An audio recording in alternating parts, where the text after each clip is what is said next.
Yang disebut dengan normal itu tidak memiliki faktor resiko, nggak punya resiko untuk sakit. Ingat, yang berhasil selamat adalah orang yang berhasil beradaptasi.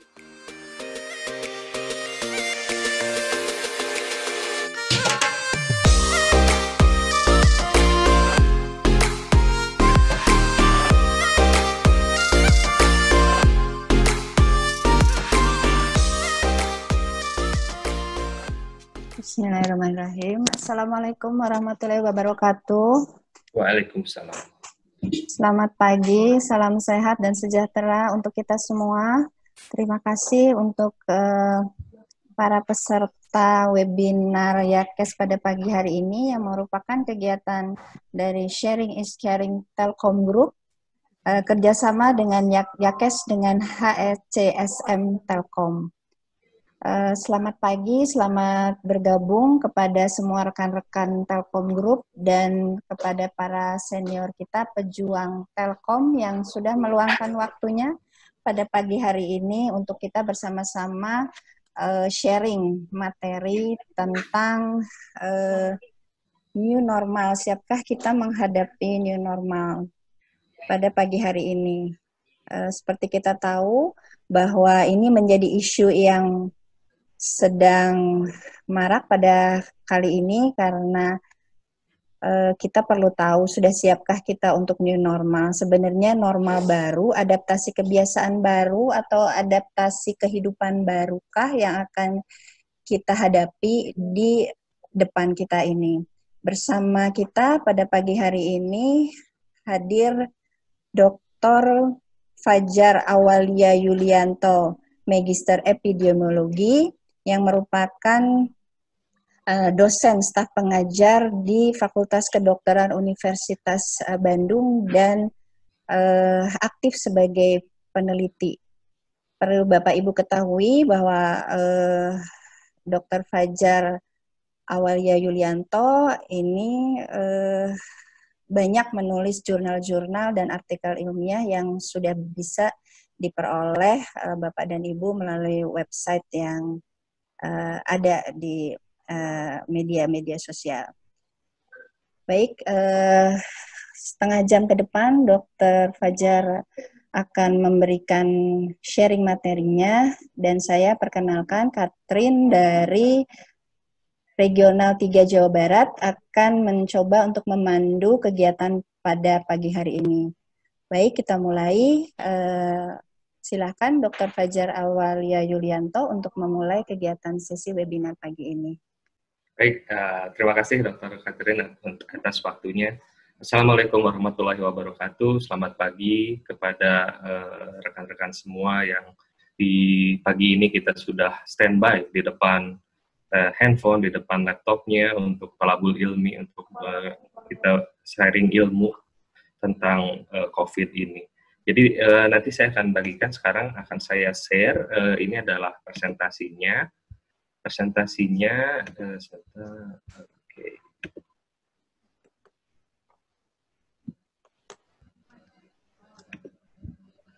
Ya, baik. Sebagaimana yang kita tahu, sekarang ini kita sudah memasuki ke tahapan yang baru dari, bukan baru sebetulnya, kelanjutan dari wabah yang sudah terjadi. Mungkin kalau secara umum, kita lebih mengenal istilah new normal.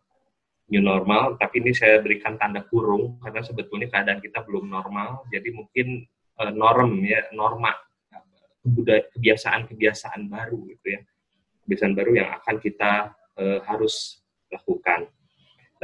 Presentasi saya nanti akan bagi menjadi 3 bagian. Bagian pertama yaitu tentang kondisi wabah saat ini di dunia sampai di Kota Bandung itu sebagaimana yang terjadi. Jadi Bapak dan Ibu nanti bisa melihat ada di posisi mana kita saat ini, gitu ya. Lalu kemudian juga nanti kita akan sesi selanjutnya itu adalah sesi mengenai new normalnya, ya. New normal itu apa sih, gitu ya? Nanti kita bisa melihat new normal itu apa, terus yang paling tepat itu seperti apa, gitu ya. Lalu kemudian yang terakhir, bagian yang paling penting menurut saya itu adalah adaptasi, ya adaptasi kita saat terjadinya wabah itu harus seperti apa gitu, apa yang bisa kita lakukan. Perkenalan, sebelumnya saya memperkenalkan diri dulu, saya Fajar, seperti yang sudah diceritakan oleh Dr. Catherine bahwa betul saya seorang dosen dan juga seorang epidemiologis. Belakangan ini memang profesi epidemiologis itu menjadi lebih sering diperbincangkan karena memang keadaannya sesuai dengan namanya epidemik, jadi wabah. Jadi orang yang meneliti wabah itu dulunya tuh epidemiologis.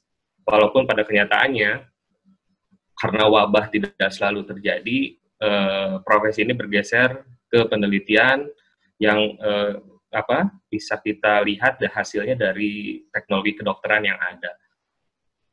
Kenapa kita harus pakai obat, kenapa kita harus berolahraga, kenapa kita harus menghindari faktor resiko, itu adalah hasil dari penelitian-penelitian yang ada. Itu adalah perkembangan, jadi sumbangsih epidemiologi bagi perkembangan ilmu kedokteran.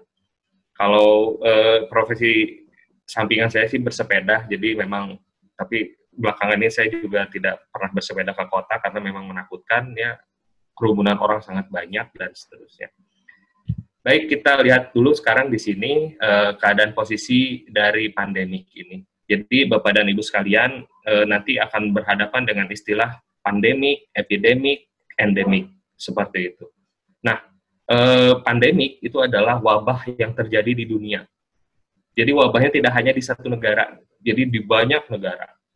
Dan kita berhadapan dengan pandemik saat ini. Jadi kita nggak sendirian, negara Indonesia tidak sendirian menghadapi wabah ini. Nah, kalau kita lihat di sini, ini saya tampilkan adalah grafik pertambahan jumlah kasus baru. Kenapa pertambahan jumlah kasus baru yang saya tampilkan di sini? Karena ini memperlihatkan bagaimana perkembangan dari kasus COVID ini. Nah, kalau kita lihat di sini, ya peningkatan itu sudah mulai terjadi semenjak bulan Maret di dunia ini. Terus meningkat dan sekarang akhirnya dia mengalami fase peningkatan tapi tidak eksponensial lagi, ya. Dia masih tetap mengalami peningkatan. Jadi artinya apa? Bahwa penderita baru itu selalu ada di seluruh dunia, ya, bukan hanya di Indonesia. Jadi apa yang harus kita lakukan? Ya, seluruh dunia sekarang sedang berusaha untuk melawan pandemik ini, ya. Dulu kita pernah mengalami pandemik flu Spanyol di awal abad ke-20. Tapi kita berhasil menangani, dan zaman dulu awal abad 20 kemudian juga sekarang abad 21 ini sesuatu yang sudah sangat berbeda. Transportasi manusia begitu mudah gitu ya. Orang begitu mudah untuk berpindah-pindah tempat. Jadi berhadapan dengan wabah pandemik saat ini jelas keadaannya berbeda dengan menghadapi wabah saat awal abad ke-20. Lalu bagaimana posisi di Indonesia saat ini? Nah, kalau kita lihat posisi di Indonesia, grafiknya itu lebih fluktuatif dibandingkan grafik yang ada di dunia pertambahan kasusnya. Nah, kenapa fluktuatif seperti ini? Ini menunjukkan bahwa pemerataan screening, pemerataan pemeriksaan untuk COVID ini tidak merata di Indonesia, sehingga hasilnya masih naik turun. Walaupun keadaannya seperti ini, naik turun, kita bisa melihat kemungkinannya.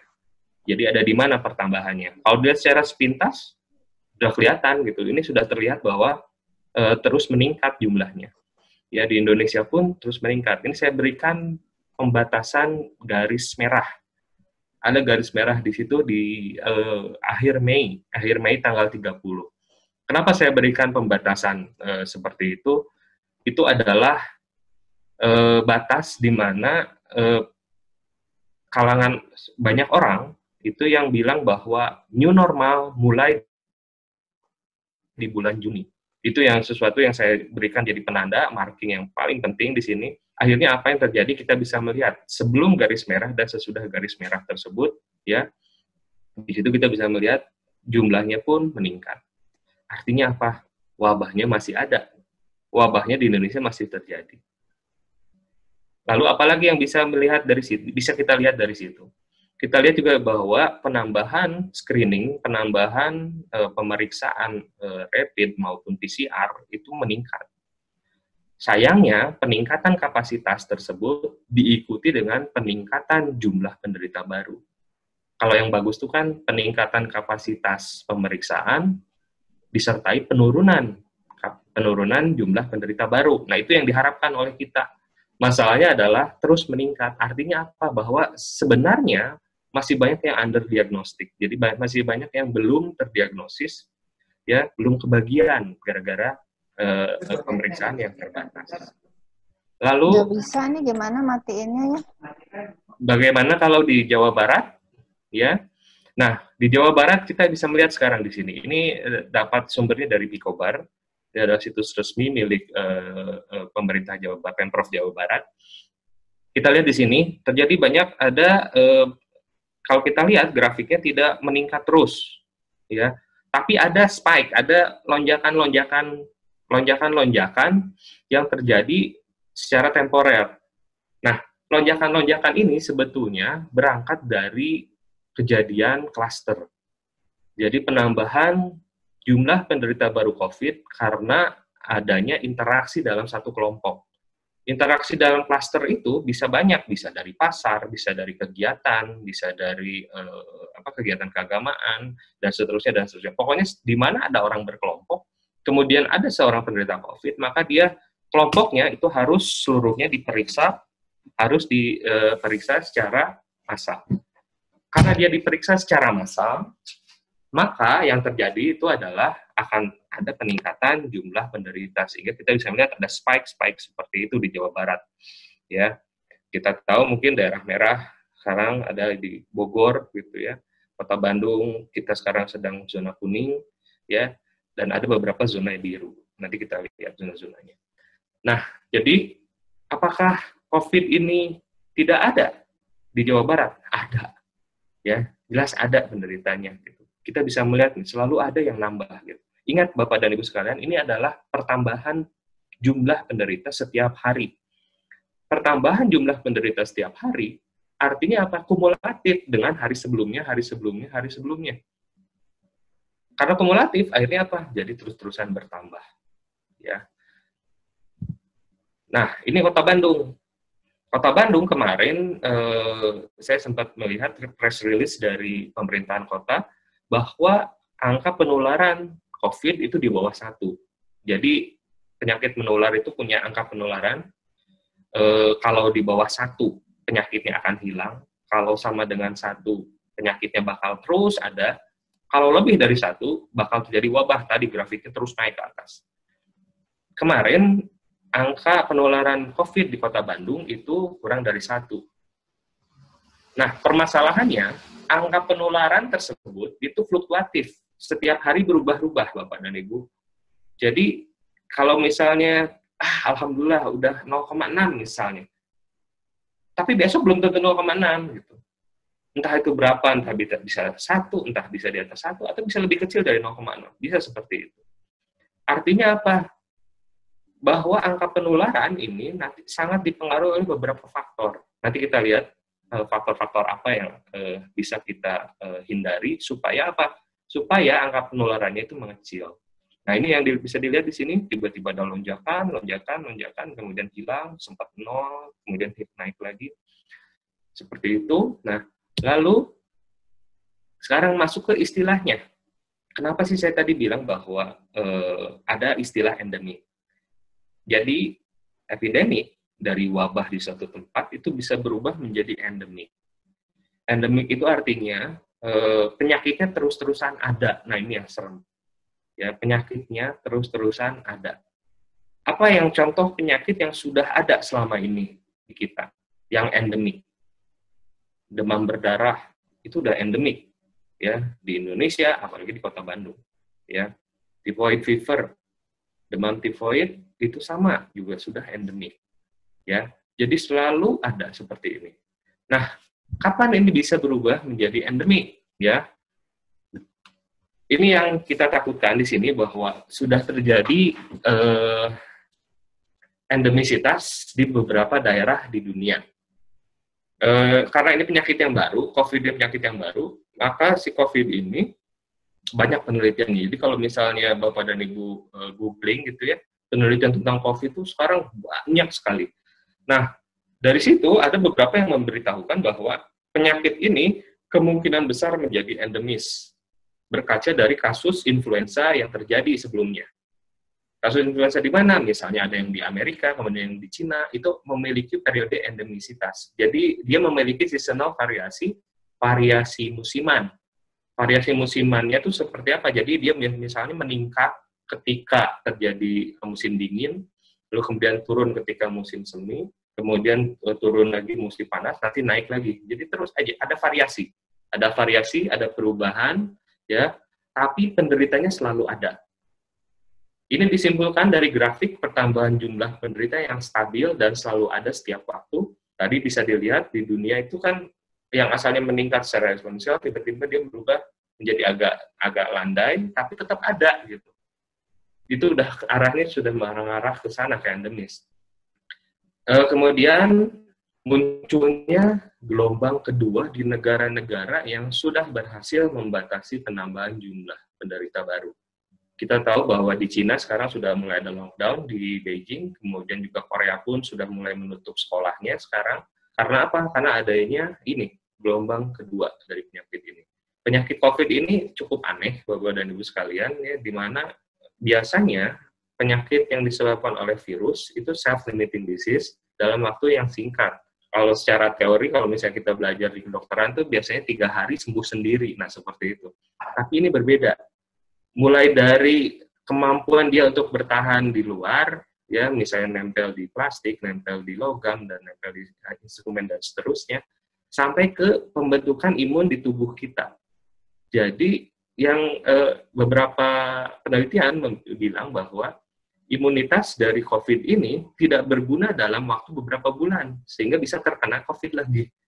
Nah, ini yang agak aneh dari penyakit ini. Saya juga masih terus berdiskusi dengan rekan-rekan saya, dokter paru, kemudian dokter penyakit dalam, kok bisa seperti ini gitu, bisa, ya memang aneh gitu, ini penyakit, virusnya tuh virus yang betul-betul baru gitu, di kita tuh benar-benar coronavirus yang seri 19 ini beda dengan seri 18, 17, dan seterusnya. Jadi, ada kemungkinan kita berhadapan dengan endemik ini. Nah, kalau berhadapan dengan keadaan endemik, artinya apa? Artinya, kita bakal terus-terusan berhubungan dengan COVID. Lama gitu, kita bakal terus, mungkin kita akhirnya kita akan hidup dengan COVID ini gitu ya. Dan sehingga muncul istilah ini, new normal. New normal kemarin menurut saya itu adalah menggunakan batik, celana pendek, kerja dari rumah gitu, kan nggak kelihatan gitu ya. Bapak dan Ibu sekarang juga mungkin tidak melihat saya sedang menggunakan celana apa. Mungkin itu new normal, tapi akhirnya apa? New normal itu, yang istilah itu adalah istilah yang tidak resmi gitu sebetulnya ya. Jadi itu istilah yang memang viral gitu, beredar di internet, kemudian jadi banyak dipakai. Kalau kita berkaca ke istilah normal sendiri, sebetulnya normal itu banyak definisinya. Bapak dan Ibu sekalian mungkin nanti tidak akan, kita kalau berdiskusi tentang definisi normal, ini nggak akan beres dalam 1 hari 2 hari. Karena normal menurut sudut pandang apa, beda gitu dengan sudut pandang yang lain. Kalau menurut statistik, yang disebut normal itu seperti ini, Gaussian, persentil misalnya. Kalau menurut orang kesehatan, yang disebut dengan normal itu tidak memiliki faktor resiko, nggak punya resiko untuk sakit. Kalau menurut WHO, sehat itu ada definisinya, nanti kita akan lihat definisi dari sehat sendiri seperti apa. Lalu kalau budaya, nah ini yang disetujui oleh komunitas. Ini yang berbahaya di sini ya. Yang disetujui oleh komunitas belum tentu aman untuk kita lakukan. Jadi ini yang harus kita perhatikan di sini. Kondisi new normal ya, ini harus kita hati-hati. Kenapa kita harus hati-hati? Ya tadi ya, definisi normal sendiri luas. Nah, kenapa sih harus ada istilah new normal? Ya itu tadi. Karena ada kemungkinan kita berhadapan dengan COVID dalam waktu yang lama, sampai vaksin yang efektif ditemukan, misalnya seperti itu, pencegahan yang efektif ditemukan, maka kita akan terus-terusan berhadapan dengan penyakit ini. Mau tidak mau, Bapak dan Ibu sekalian. Jadi keadaan ini adalah bentuk kompromi kita. kompromi kita bahwa kita berhadapan dengan keadaan adaptasi. Ya, kita harus bisa beradaptasi. Ingat, yang berhasil selamat adalah orang yang berhasil beradaptasi. Bukan orang yang tetap di jalurnya. Ya, tetap di jalurnya, entah keadaannya seperti apa, dan seterusnya. Survival of the fittest. Jadi siapa yang bisa, yang paling fit, dia yang akan survive. Ini definisi WHO, definisi sehat menurut WHO, ya. Kemudian diterjemahkan oleh pemerintah kita, ya. Walaupun intinya tetap sama, ya, meskipun secara bahasa ada dibolak-balik sedikit, tapi intinya sama. Yang disebut dengan sehat, jadi normal atau sehat itu adalah keadaan mental, fisik, dan kesejahteraan sosial yang berfungsi secara paripurna. Ada 3 komponen, mental, fisik, dan kesejahteraan sosial. Sekarang, dengan keadaan kita pembatasan di mana-mana, mall akhirnya dibuka nih, tapi udah lama kan nggak buka. Ya, mungkin ada sebagian dari Bapak dan Ibu sekalian yang mentalnya jadi cabin fever misalnya, jadi stres di rumah terus, pengen jalan-jalan, kurang piknik, dulu mah ada istilah itu kan, aduh kurang piknik nih, gitu ya. Kemudian, berarti mentalnya sudah mulai ada masalah. Kalau mentalnya sudah mulai ada masalah, apakah itu sehat? Ya tidak sehat. Sekarang masuk ke definisi fisik. Aduh, saya pengen sepedahan nih, keluar, pengen sepedahan di jalan gitu. Pengen sepedahan ke Lembang. Sekarang udah badan udah makin gendut. Tuh. Darah tinggi, kita nge-GoFood terus. Di rumah, karena di rumah masak mie terus gitu kan. Akhirnya apa? Fisik kita jadi terganggu, jadi nggak sehat juga. Kesejahteraan sosial itu sudah pasti kita sudah terganggu. Kenapa terganggu? Ada tetangga datang aja, kita kan langsung, Bu, punten dianggo maskernya, Bu. Bisa tong caket-caketin, jangan terlalu dekat, gitu kan. Sudah, fungsi kita sebagai makhluk sosial, manusia itu adalah makhluk sosial, sudah mulai terganggu sebetulnya. Jadi akhirnya apa yang terjadi? Kita diem di rumah, nggak sehat. Kita keluar di rumah, nggak sehat juga. Gitu. Ya, kalau misalnya kedua keadaan tersebut nggak sehat, mana yang harus kita pilih? Nah, disitulah adaptasi kita. Disitulah adaptasi kita, bagaimana kita bisa melakukan aktivitas, tapi dengan minimalisir resiko untuk tertular.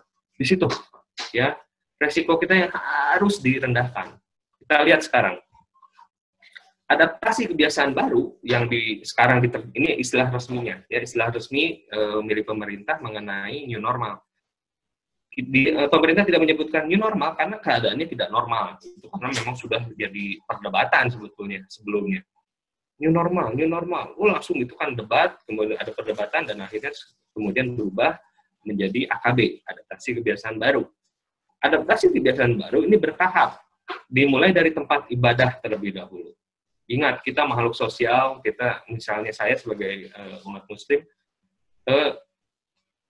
beribadah di masjid gitu ya, itu kenikmatan banget gitu ya, ketemu tetangga, kemudian juga ngobrol, kemudian kita bisa berjalan kaki, menghirup udara pagi, itu subuh-subuh itu kan itu sangat segar banget, itu nikmat banget gitu. Sehingga apa? Yang pertama dibuka adalah tadi tempat ibadah, lalu kedua adalah ekonomi, jual beli, pariwisata, dan terakhir pendidikan. AKB ini akan diterapkan di daerah-daerah yang berzona biru. Zona biru di Provinsi Jawa Barat itu ada di Kabupaten Bandung Barat, Kabupaten Garut, Pangandaran, Sumedang, dan Sukabumi. Ingat Bapak dan Ibu sekalian, angka penularan tadi itu ada fluktuatif, naik turun. Jadi yang sekarang zona biru, ini slide ini saya buat hari Senin kalau nggak salah. Yang di hari Senin zona biru, belum tentu di sekarang itu zona biru. Bisa berubah-ubah. Dan ada protokol kesehatan. Nah, ini yang jadi yang jadi viral saat ini adalah mengenai protokol kesehatan. Protokol kesehatan ini sekarang malah jadi kambing hitam gitu. Saya kemarin mendapatkan konsultasi dari orang tua murid yang bilang bahwa sekolahnya ingin mengadakan baksos dengan anak-anaknya, dengan anak-anak siswanya. Dan kemudian pihak sekolah sudah bilang bahwa kita akan melaksanakan protokol kesehatan dengan baik. Jadi semua orang belakangan ini bersembunyi di balik protokol kesehatan yang baik, protokol kesehatan yang baik. Sebenarnya protokol kesehatan yang baik itu seperti apa gitu? Protokol kesehatan kalau kita lihat itu ada banyak, ada di tempat umum, kemudian juga ada di tempat ekonomi, kemudian tempat kerja, dan seterusnya. Ada banyak. Nah, apakah kita akan selalu membawa-bawa peraturan tentang protokol kesehatan seperti itu? Ya, belum tentu kan? Karena kita tidak akan membawa-bawa protokol kesehatan itu, maka kita masuk ke topik mengenai pencegahannya. Ini adalah inti dari adaptasi kita, inti dari seminar kita kali ini, bagaimana kita bisa beradaptasi. Tadi, pakai protokol. Aduh, protokolnya banyak, gimana cara menghafalnya? Sebetulnya ada prinsipnya, itu protokol dibuat berdasarkan prinsip. Kita lihat terlebih dahulu bahwa prinsip pencegahan penyakit menular. COVID ini termasuk penyakit menular. Beda dengan diabetes misalnya. Nggak bisa nih, saya menderita diabetes, saya tularkan ke orang lain gitu, diabetesnya nggak bisa. Tapi kalau misalnya COVID, dia agennya, penyebabnya bisa berpindah. Karena itu dia termasuk ke dalam penyakit menular. Nah, sebagai penyakit menular, ya, dia memiliki sifat berpindah dari, sebentar ya Bapak dan Ibu.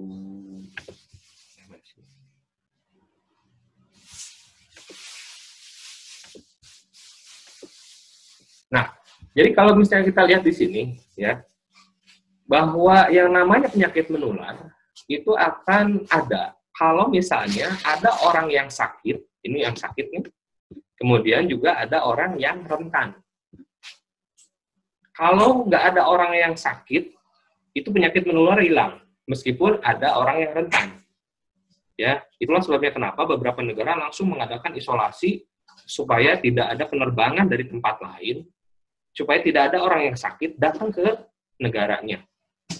Ya, atau kalau misalnya orang yang rentannya hanya sedikit, atau bilang nggak ada yang rentan, maka penyakitnya pun akan menghilang. Gimana caranya menghilangkan kelompok orang yang rentan? Cuman satu caranya, vaksinasi. Ya, dengan vaksinasi, kerentanan seseorang itu akan dihilangkan. Nah, kalau misalnya ada yang sakit seperti ini, dia bisa berpindah ke orang yang rentan dengan 3 komponen. Pertama, dia harus melakukan kontak. Kontaknya bisa banyak, tergantung dari jenis penyakitnya. Kalau untuk COVID, kontaknya, nah ini agak berbeda dengan yang lain. Kontaknya bisa dengan cara tadi, kontak erat, ya, kemudian batuk, bersin, ya, berjabat tangan, kontak erat seperti itu, maka dia ada kontak di situ. Lalu kemudian yang kedua, ada kemungkinan penularan. Kemungkinan penularannya seperti apa? Misalnya, orangnya imunnya lemah. Dia nggak pernah olahraga, nggak pernah kena sinar matahari, makanan seenaknya, nggak pernah makan buah, seperti itu misalnya. Ya. Lalu tanpa masker. Jadi kemungkinan untuk tertularnya lebih besar. Tidak ber-PHBS, pola hidup bersih dan sehat misalnya. Apa PHBS? Ada banyak Bapak dan Ibu, tapi yang paling penting dari PHBS yang biasanya susah untuk dilakukan oleh keluarga di Indonesia adalah satu, tidak ada yang merokok. Itu yang susah. Ya. Lalu kemungkinan lainnya, yaitu memiliki penyakit lain misalnya. Kalau memiliki penyakit lain, tadi underlying disease-nya. Ya, ini adalah kemungkinan-kemungkinannya. Lalu, kalau misalnya ada durasi sakit, si orang sakit ini dibiarkan sakit, aduh ini cuma flu biasa deh, cuma flu biasa. Saya sangat sedih sekali kemarin ketika melihat di sebuah media sosial ada rombongan bersepeda, kemudian dia upload statusnya dan dia bilang, aduh saya lagi kena flu nih, tapi lumayan lah bisa juara kene. Ya Allah kata saya, kok flu ikutan rombongan bersepeda? Artinya apa? Dia ada durasi sakitnya, kemudian ada kontaknya.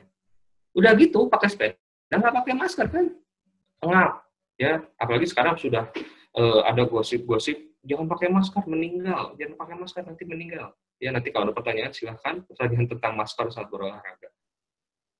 Nah, jadi kalau misalnya ada kontak, kemungkinan dan ada durasi ini, maka kita akan menjadi semakin besar kemungkinannya.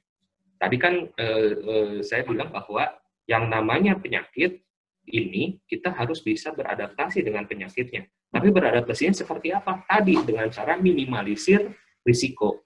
Minimalisir risikonya dengan cara apa? Tadi turunkan kontak. Turunkan kontaknya seperti apa? Ya tadi, kalau nggak perlu-perlu banget, nggak usah keluar rumah. Apalagi sampai berkerumun. Gitu. Ya.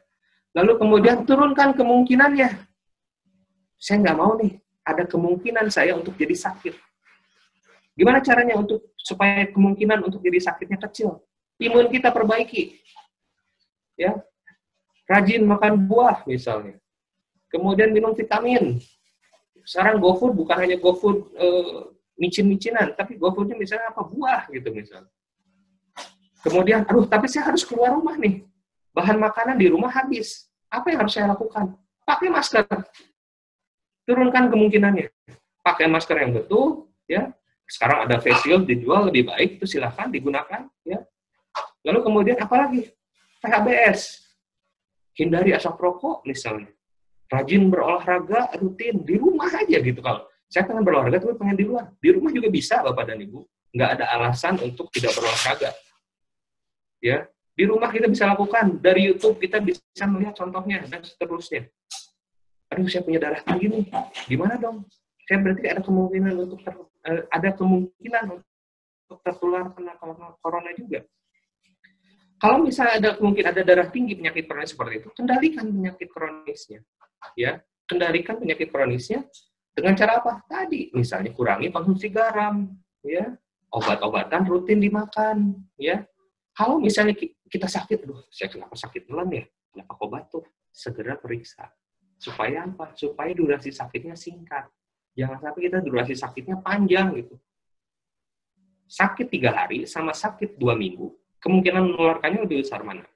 Pasti yang sakit 2 minggu. Itu udah hukumnya. Jadi apa? Semakin cepat kita sembuh, semakin kecil kemungkinan kita untuk tertular atau menularkan ke orang lain. Lah, terus kenapa harus dihindari? Nah, apalagi sekarang banyak banget yang beredar tentang COVID ini. Ya, hoax-nya saya sangat prihatin gitu melihat hoax yang banyak beredar gitu. Apakah tidak cukup gitu? Apakah tidak bisa diperlihatkan bukti-bukti yang sudah ada, apakah harus tutup mata dan seterusnya. Kenapa sih harus dihindari? Ini kita lihat di sini. Kematian setiap hari di Indonesia. Bapak dan Ibu bisa lihat di situ. Apakah grafiknya menurun? Tidak. Grafiknya meningkat, Bapak dan Ibu sekalian. Ya. Kenapa ya kok meningkat? Padahal kan yang meninggal itu cuma 5%. Coba dilihat di sini. Hanya 5,3%. Kalau kita melihat hanya dari angka persentase, itu 5,3% itu kecil. Tapi ingat, 5,3% dari 100 orang sama 5,3% dari 46.000 orang itu beda. 5,3% dari 100 orang cuma 5 orang gitu. Tapi kalau dari 46.000 orang, ada 2.500 yang meninggal. Dan yang lebih parahnya lagi adalah angka kematian akibat COVID di Indonesia untuk penderita anak itu lebih tinggi dibandingkan negara-negara lain. Itu yang saya sangat takut, ya Allah. Dan di rumah saya ada anak kecil gitu. Apakah kita akan memberikan resiko tersebut gitu kan? Resiko ya Bapak dan Ibu, kemungkinan. Nggak pasti. Kemungkinan itu nggak pasti mati, nggak. Cuman kemungkinan. Apakah kita akan memberikan gitu resiko peningkatan kemungkinan untuk meninggal itu? Kan nggak mungkin gitu ya. Kita tuh sudah ada resiko untuk meninggal. Kita pasti, semua orang pasti meninggal. Nafsin zaikatul maut. Tapi kapan meninggalnya? Lebih cepatnya? Gara-gara apanya? Nah, itu yang harus kita perhatikan. Nah, sekarang, apakah normal ini gagal? Ini pertanyaan yang paling banyak dilontarkan oleh ketika saya melakukan menjadi narasumber. Apakah new normal gagal? Kalau dari sudut pandang kesehatan, Bapak dan Ibu bisa lihat pertambahan kasus baru terus meningkat, ya. Artinya apa? New normal itu nggak boleh dijadwalkan.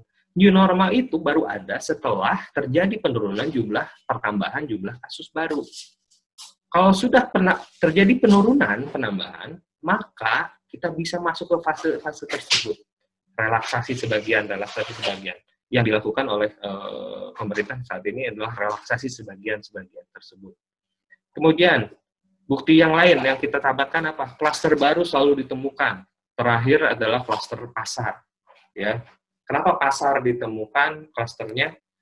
Gampang sebetulnya. Pedagang itu berinteraksi dengan banyak orang. Tadi ingat, kemungkinan seseorang untuk tertular besar kalau misalnya ada kontak. Semakin banyak orang itu melakukan kontak, maka semakin besar pula kemungkinan untuk tertular. Seperti itu. Ya. Sehingga saya kemarin lihat ada beberapa apotek yang besar sudah melakukan drive-thru misalnya. Klinik-klinik sekarang sudah telemedicine misalnya. Halo dokter, quick dokter dan seterusnya sekarang sudah mulai banyak yang mengunjungi. Ya, kenapa? Tadi minimalisir kontak. Kemudian ada perbedaan penanganan setiap wilayah. Ingat, Indonesia ini negara yang besar, ya besar sekali. Sehingga apa? Nggak bisa satu penerapan diterapkan di di bagian-bagian lain. Karena dia tidak bisa diterapkan di bagian-bagian lain, makanya apa yang terjadi? Tadi ada perbedaan. Sehingga apa? New normal, AKB kita itu pasti akan berbeda-beda. AKB Jakarta berbeda dengan Jawa Barat, dengan Banten, dengan Jawa Tengah, dengan Jawa Timur, dan seterusnya. Pasti berbeda-beda. Tapi harus ada pembatasan tadi, pembatasan sekat antara daerah-daerah tersebut. Dan yang menyedihkan di sini adalah fatalitas penderita COVID anak-anak itu lebih tinggi dibandingkan negara lain. Apalagi dibandingkan dengan Asia Tenggara. Ya. Mungkin Bapak dan Ibu sekarang melihat setelah ada relaksasi pembukaan mal, Bapak Ibunya menggunakan masker, tapi anak kecilnya bebas, tidak menggunakan masker, jalan-jalan kemana-mana, ya Allah gitu ya. Hanya kita yang bisa membela keluarga kita gitu. Jadi kita yang harus bisa mengurangi kemungkinan tertularnya. Jadi inilah resiko. Kapan bisa menular? Ya, kapan nanti bisa kemungkinan kecil untuk tidak menular. Jadi kalau misalnya semakin kecil kemungkinan untuk tidak menularnya, tadi dengan cara apa? Minimalisir resiko-resikonya. Interaksinya, imun lemah, ya, tanpa masker, tanpa PHBS, penyakit lain, sakit, tidak bergejala, dan seterusnya. Nah, oh ya, maaf saya lupa. Ada yang sangat penting di sini. Tidak bergejala ini. Ini adalah sebuah temuan yang buat saya mengkhawatirkan, karena apa? Karena sangat sulit untuk mengontrolnya, sangat sulit untuk mengendalikannya. Jadi dari penderita COVID yang di screening dilakukan PCR, itu dari 100% yang dilakukan PCR, itu 30-45%-nya tidak memiliki gejala apapun. Bayangkan, jadi di hasil swab-nya positif, tapi dia nggak punya gejala apa, enggak, kok saya sehat-sehat aja. Sakit mana? Nggak ada. Sakit badan? Enggak, biasa aja. Nah ini, tidak bergejala. Karena yang tidak bergejalanya 30-45%, jadi yang tindakan apa yang paling bagus? Ya tadi, paling mudah dan paling bagus ini. Minimalisir interaksi sebetulnya di situ. Kenapa? Karena ada yang tidak bergejala, bayangkan besar Bu, 30-45%. Nah, pencegahannya seperti apa? Saya bagi menjadi dua, ada primer dan ada sekunder. Kalau tersier nanti itu mah urusan rumah sakit. Tapi yang bisa kita lakukan di sini adalah mulai dari pencegahan primernya. Untuk orang yang belum sakit COVID atau belum tahu bahwa dirinya sakit COVID, ya, tujuannya adalah agar tidak ada penderita baru. Jadi jangan sampai ada penderita baru, jangan sampai kita tertular, atau jangan sampai orang lain malah jadi tertular oleh kita yang tidak memiliki gejala. Terdiri dari tadi, turunkan kemungkinannya, minimalisir kontak. Kalau nggak perlu keluar, nggak perlu ketemu orang banyak, ya udah nggak usah. Gitu. Kalaupun nanti ketemu, jaga jarak, pakai masker, pakai face shield, dan seterusnya. Ya, melaksanakan PHBS, olahraga silakan rutin. Ya, dari webinar sebelumnya yang dilakukan oleh Apes Telkom, saya lihat ada tentang kegiatan melakukan olahraga. Itu sangat bagus, itu bagus banget. Ya, silakan lakukan 150 menit per minggu. Ya, nggak harus keluar, di dalam rumah juga bisa. gitu ya. Kalau mau keluar bosan, silakan cari tempat yang nggak ada orangnya misalnya, kontaknya diminimalisir. Kemudian mengendalikan penyakit kronis. Tadi saya punya hipertensi, saya punya penyakit jantung, saya punya penyakit asma dan seterusnya, penyakit diabetes. Silakan dikendalikan, jangan sampai penyakit itu tidak terkendali. Justru di saat era wabah ini kita harus mengendalikannya. Tingkatkan segera konsultasi apabila sakit tadi supaya durasi sakitnya jadi sebentar, ya. Meningkatkan imunitas, ya tadi dengan cara PHBS tadi, ini berhubungan sebetulnya, menggunakan masker dan penunjangnya. Nah, PHBS ini adalah sebuah program yang sudah lama digalakkan oleh pemerintah sebetulnya, ya. Cuman karena banyak dan juga lebih sering digaungkan oleh puskesmas, orang banyak tidak semua orang tahu mengenai PHBS. Tapi adaptasi dari PHBS ke AKB ini ada banyak sebetulnya, ada beberapa, ya. Mulai dari sering cuci tangan, ya. Habis dari luar cuci tangan, gitu pakai sabun, gitu ya. Kemudian istirahat cukup, rajin berolahraga, makan makanan bergizi yang seimbang, itu adalah adaptasi PHBS ke AKB, ya. Sebenarnya ditambah dengan satu, meskipun tidak semuanya merokok, tadi tidak merokok, ya. Lalu pencegahan sekunder. Pencegahan sekunder ini adalah untuk orang yang memiliki gejala atau sakit COVID-19. Caranya apa? Tujuannya adalah mendeteksi dini. Jadi harus cepat-cepat ketahuan supaya nggak nyebarin ke orang banyak. Lalu penanganannya harus tepat. Nggak apa? Siapa yang bisa melakukan penanganan dengan tepat? Ya pusat layanan kesehatan dong, gitu. Klinik ya kesehatan misalnya, ya, atau puskesmas dan seterusnya. Itu bisa melakukan penanganannya dengan tepat, ya. Apakah perlu dirujuk, ya? Apakah harus diobatin? Apakah harus dirapid? Apakah harus di PCR? Ya, tentu setelah melewati langkah-langkah pemeriksaan oleh tenaga medis. Nah, ini yang jadi sekarang menjadi ramai diperbincangkan mengenai pemeriksaan rapid test ini. Ya, kalau kita tahu di sini bahwa rapid test sesuai dengan namanya, ini kenapa saya bilang di sini, karena ini menjadi hoax yang paling hebat dia mengenai COVID-19. Saya nggak mau dia periksa rapid sampai ada tenaga kesehatan yang ditolak dari sebuah pasar karena nggak mau dirapid, ya. Jadi pemeriksaan rapid test ini sesuai dengan namanya, dia pemeriksaannya itu pemeriksaan khusus, pemeriksaan secara cepat. Secara cepatnya untuk apa? Untuk screening maksudnya. Jadi hanya dilihat, kalau positif dilanjutkan, gitu.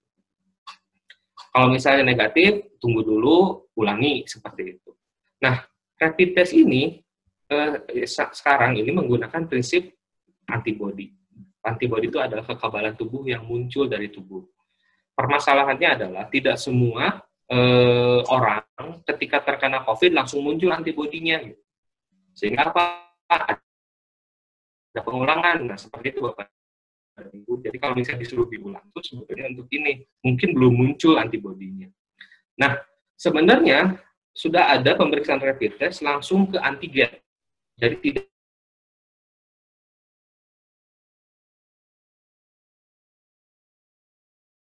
dan nggak bisa sembarangan.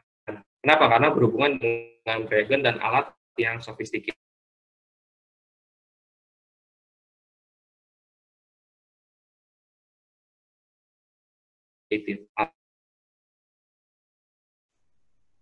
Pihak Universitas Pajajaran bekerja sama dengan ITB sudah menemukan rapid test tapi meriksa antigen.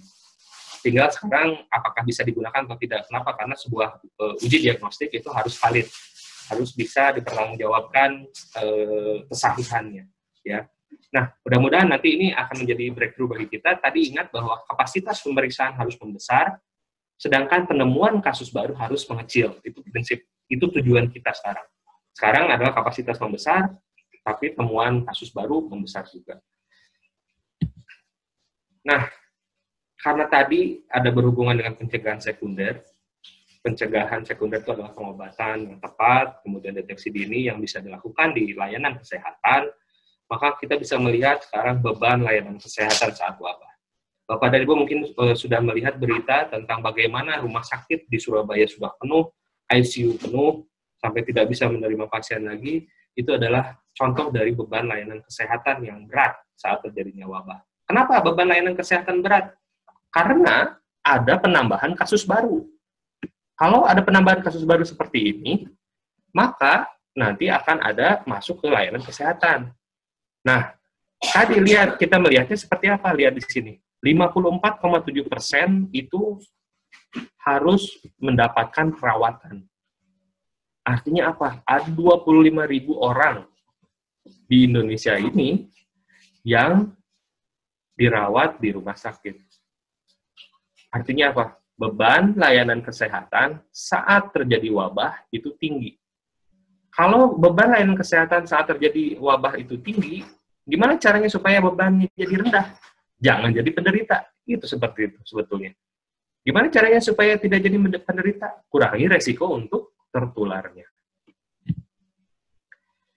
Terakhir, ini adalah konsep gunung es, ya.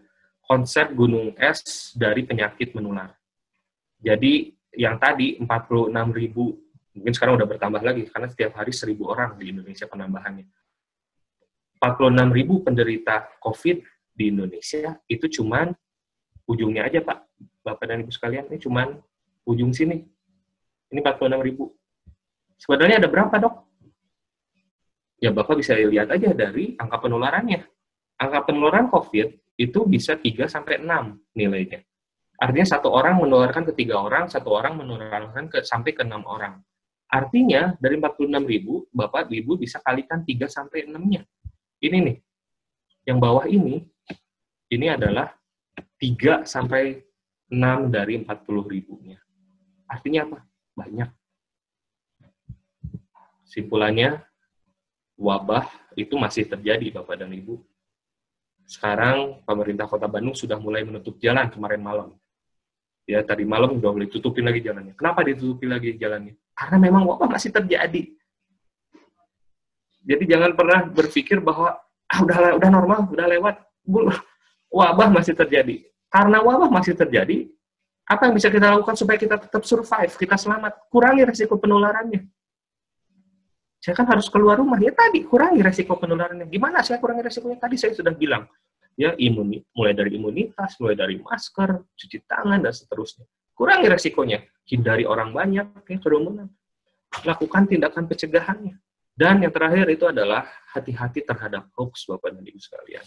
Ya, karena hoax dalam era wabah ini bisa menjerumuskan kita ke dalam permasalahan. Permasalahannya apa? Entah itu sakit, entah itu meninggal.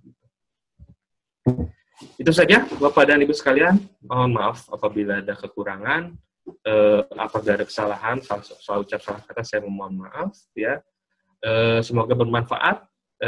Kita masuk ke sesi selanjutnya. Mangga, ini link referensinya dikembalikan kepada moderator, ke Dr. Katarina. Terima kasih banyak. Wassalamualaikum warahmatullahi wabarakatuh. Waalaikumsalam warahmatullahi wabarakatuh. Terima kasih Dr. Fajar yang sudah memberi paparan kepada kita semua, materi yang sangat-sangat bermanfaat untuk kita semua. Baik, kita akan langsung masuk ke sesi tanya-jawab. Akan saya mulai dengan raise hand dulu, Dokter. Ada Pak Denis Darmawan. Pak Denis? Pak Denis Darmawan? Dari Q&A? Dari raise hand, Dokter. Oh, raise hand ya, boleh. Ya. Pak Denis Darmawan, silakan di-unmute dulu, Pak. Baik, mungkin belum tersambung ya, Pak Denis. Kita beralih ke Pak Ali Mardi. Ada Pak Ali Mardi? Pak Ali Mardi, silakan Pak. Silakan Pak. Baik, kita ke Q&A dulu aja ya, Dokter. Boleh, silakan dong. Pertama dari Dr. Rena Winasis. Wah, pertanyaannya langsung nih, Dok. Ya. Kenapa BNPB tidak memiliki staf epidemiologi menurut pengakuan Ketua Gugus Tugas Indonesia? Ya. Itu yang pertama. Yang kedua, kapan estimasi puncak kasus baru di Indonesia jika melihat proporsi per yang dites per 1 juta populasi? Atur nuhun. Mangga, Dokter. Baik, terima kasih banyak untuk pertanyaannya. Jadi kenapa BNPB tidak memiliki staf epidemiologi? Waduh, saya juga kurang tahu ya kenapa tidak memiliki staf epidemiologi. Jadi pertama gini, Bapak dan Ibu sekalian, kita berangkat dari perjalanan wabah COVID di Indonesia ini. Jadi sebetulnya apabila di kita di Indonesia itu kita sudah memiliki undang-undang wabah. Ada undang-undang wabah dan ada undang-undang bencana, itu keduanya terpisah, berbeda penanganannya.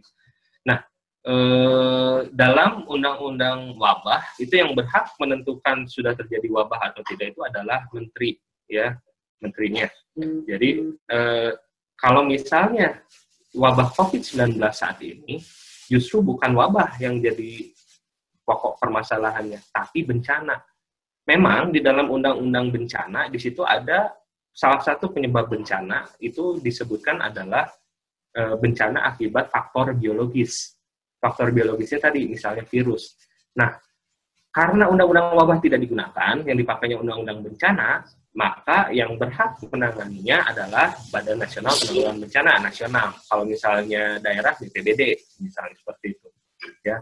Nah, kalau misalnya di BNPB tidak memiliki staf epidemiologi, ya memang seperti itu, karena BNPB bencana itu bukan khusus untuk masalah kesehatannya, gitu. Bencana itu kan bisa banyak masalah yang muncul.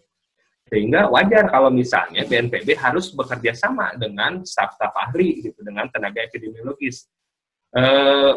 Jadi kami dari tim epidemiologis ini ada yang kerjanya itu advokasi, ya, menyangkut kebijakan, dan juga ada yang promosi ke bawah, memberikan penjelasan ke masyarakat. Nah, di sini mungkin sebenarnya BNPB meskipun tidak memiliki staf epidemiologi, tapi dia juga sudah bekerja sama. Ketua Satgasnya itu Prof. Viko adalah seorang epidemiologis, ya. Dia seorang epidemiologis, meskipun bukan orang BNPB, dia ditarik ke BNPB, ya. Dia ditarik ke BNPB sebagai ketua Satgasnya seperti itu. Jadi sebenarnya bukan alasan penanganan bencana, penanganan wabah seperti ini. Nggak mungkin, kita kan kerjasama kan dengan banyak orang. Kemudian itu mungkin jawabannya Ibu Rena ya. Lalu kemudian kapan estimasi puncak kasus baru di Indonesia jika dilihat proporsi yang dites per 1 juta? Baik. Jadi WHO sudah mengeluarkan standar untuk pemeriksaan konfirmasi coronavirus. Setiap satu orang yang terdeteksi corona, maka harus ada 10 sampai 30 orang yang diperiksa. Artinya apa? Semakin besar jumlah orangnya, jumlah penderitanya, maka harus 10-30 kali pemeriksaannya, seperti itu. Jadi, kalau misalnya estimasi puncak kasus baru di Indonesia belum bisa dipastikan, karena kenapa? Karena targetnya belum terpenuhi. Kita sudah mendekati 10, tapi jangan berkecil hati. Oh, berarti jelek banget dong kita penata laksanaan screeningnya. Enggak jelek-jelek banget. Kita sudah mendekati ke arah 10. Ya. Nanti kalau misalnya udah 10 sampai ke 30 itu lebih bagus lagi, jadi udah kelihatan realnya seperti apa penambahan jumlah kasus kita. Seperti itu mungkin, Dr. Catherine. Ya, mudah-mudahan terjawab, Dr. Rena, pertanyaannya. Kita ke pertanyaan selanjutnya dari Q&A. Salam sehat, 540995 dari Yogyakarta, Dok. Ini Pak Isu Panggihno. Selamat pagi, Dokter. Pertanyaan pertama, apa asumsi yang digunakan dalam konsep kehidupan new normal? Yang kedua, untuk menghadang dampak negatif yang berkepanjangan, apa solusinya? Tetap sehat tanpa obat. Demikian, Dok. Silakan, Dok. Baik, asumsinya. Jadi asumsi yang digunakan dalam konsep AKB ini atau new normal ini, asumsinya itu berdasarkan data, Bapak dan Ibu sekalian. Jadi kita tidak berdasarkan expert opinion, tapi kita berdasarkan data. Kenapa data? Karena memang cuman itu yang satu-satunya yang bisa kita pakai. Data seperti apa? Tadi seperti yang saya jelaskan tadi, Bapak. Jadi bahwa saya menjelaskan tadi mengenai penambahan jumlah kasus barunya, berapa orang yang dirawat, berapa orang yang meninggal, ya, dan seterusnya. Jadi asumsi yang digunakan adalah berdasarkan data. Untuk menghadang dampak negatif yang berkepanjangan, apa solusinya? Tadi Bapak, beradaptasi. Beradaptasi dengan melakukan minimalisir resikonya, ya. Jadi silakan nanti mungkin Bapak dan Ibu bisa dilihat lagi nanti slide-nya nanti dibagikan, dan risiko-risiko apa yang bisa diperkecil. Mungkin nanti kalau misalnya Bapak dan Ibu menemukan protokol, ada banyak di internet, protokol ini, protokol apa, ada banyak, Tapi sebenarnya intinya adalah tadi minimalisir dari resikonya. Jadi silakan nanti Bapak dan Ibu kita lakukan minimalisir resiko untuk apa? Untuk melindungi kita, melindungi keluarga, dan akhirnya apa? Menurunkan angka kejadian penyakit baru di Indonesia. Hanya kita yang bisa melakukan. Itu, Dok. Pertanyaan keduanya udah, Dok, itu untuk... Sudah, ya. Sudah ya, siap, Mangga. Kita ke raise hand lagi, kita undang kembali Pak Ali Mardi. Pak Ali Mardi. Bapak Ali Mardi, silahkan Pak. Silahkan di-unmute Pak. Nggak ada ini ya. Baik, lanjut ke Ibu Syaukina Hadiani. Ibu Syaukina Hadiani, silakan Bu.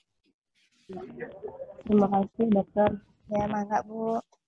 Pertanyaan saya yang pertama, dokter, kalau dibandingkan dengan negara lain ya, di Asia Tenggara, kasus di Indonesia. Aku tidak terdengar Bu suaranya. Ibu bisa lebih keras sedikit. Halo, halo. Halo. Halo. Ya, gimana Bu? Ya dok. Kalau dilihat dari negara-negara lain di Asia Tenggara seperti Thailand, Vietnam, dan Brunei itu sudah 0 kasus ya dok. Nah kira-kira menurut dokter apa yang harus diteladani dari negara-negara tersebut dok? Oke. Dan yang kedua dok, satu lagi, apa kira-kira yang menyebabkan vaksin ini sulit sekali ditemukan dok, padahal sudah diteliti di beberapa negara? Gimana Bu? Gimana? Apa yang menyebabkan vaksin ini sulit sekali ditemukan padahal Jadinya apa? Maaf. Ini kerebek-kerebek Bu suaranya? Ini dok, apa yang menyebabkan vaksin ini sulit sekali ditemukan padahal sudah diteliti di beberapa negara dok? Oke, susah disembuhkan ya? Dokter, bisa saya bacakan ininya, ada menulis di chat, Dok Ibu Syaukina. Oh, ada di chat. Pertama, jika dibandingkan negara lain, kasus di Indonesia tinggi. Di Thailand, Vietnam, dan Brunei sudah hampir 0 kasus. Apa yang harus diteladani dari negara-negara tersebut? Pertanyaan pertama. Yang kedua, apa yang menyebabkan vaksin ini sulit sekali ditemukan, padahal sudah diteliti di beberapa negara? Gitu, Dok. Ya. Susah vaksin. Baik. Untuk pertanyaan pertama ya, kenapa Brunei, Thailand sudah bisa menurunkan angka kejadiannya, kemudian mereka sudah mulai, Malaysia juga sudah mulai menerima ini Bu, sudah mulai menerima tamu dari luar negeri ya. Pertama, memang karakteristiknya berbeda, mulai dari karakteristik luas wilayah kita sudah juga jauh berbeda, kemudian juga manusianya jelas jauh berbeda, pemerintahannya jauh berbeda, aturannya berbeda, polisinya berbeda, kebijaksanaannya juga berbeda. Jadi memang itu yang agak susah di kita ya. Makanya tadi saya membuat tadi di permasalahan itu apakah normal ini gagal atau tidak, tadi penanganan yang berbeda-beda sehingga apa nggak seragam ya. Brunei yang kita tahu negaranya kecil gitu ya. Kemudian juga Malaysia kecil gitu kan negaranya. Singapura kecil, gampang untuk mengontrolnya. Beda dengan kita di Indonesia. Ya, jadi memang untuk pencegahan supaya yang kita bisa tiru di luar negeri belum tentu bisa kita terapkan di kita. Memang betul seperti itu. Jadi akhirnya apa? Yang bisa mencegah dengan baik itu adalah diri kita sendiri sebetulnya. Ya. Kalau kita lihat dari pemerintah pusat sempat ada debat dengan pemerintahan daerah, itu menunjukkan bagaimana susahnya mengatur Indonesia sebetulnya seperti itu ya. Sehingga apa yang bisa kita lakukan? Kita nggak bisa dong hanya meratapi nasib gitu kan, meratapi nasib kok pemerintah kita tidak seperti Brunei, Malaysia, kita tidak seperti Singapura, nggak bisa dong seperti itu. Apa yang kita lakukan ya tadi, minimalisir resikonya dari kita sendiri Bapak dan Ibu sekalian. Biarin dibilang aneh oleh orang lain, dibilang aneh oleh tetangga juga. Yang penting adalah tadi, prinsipnya bahwa penyakit ini nyata gitu.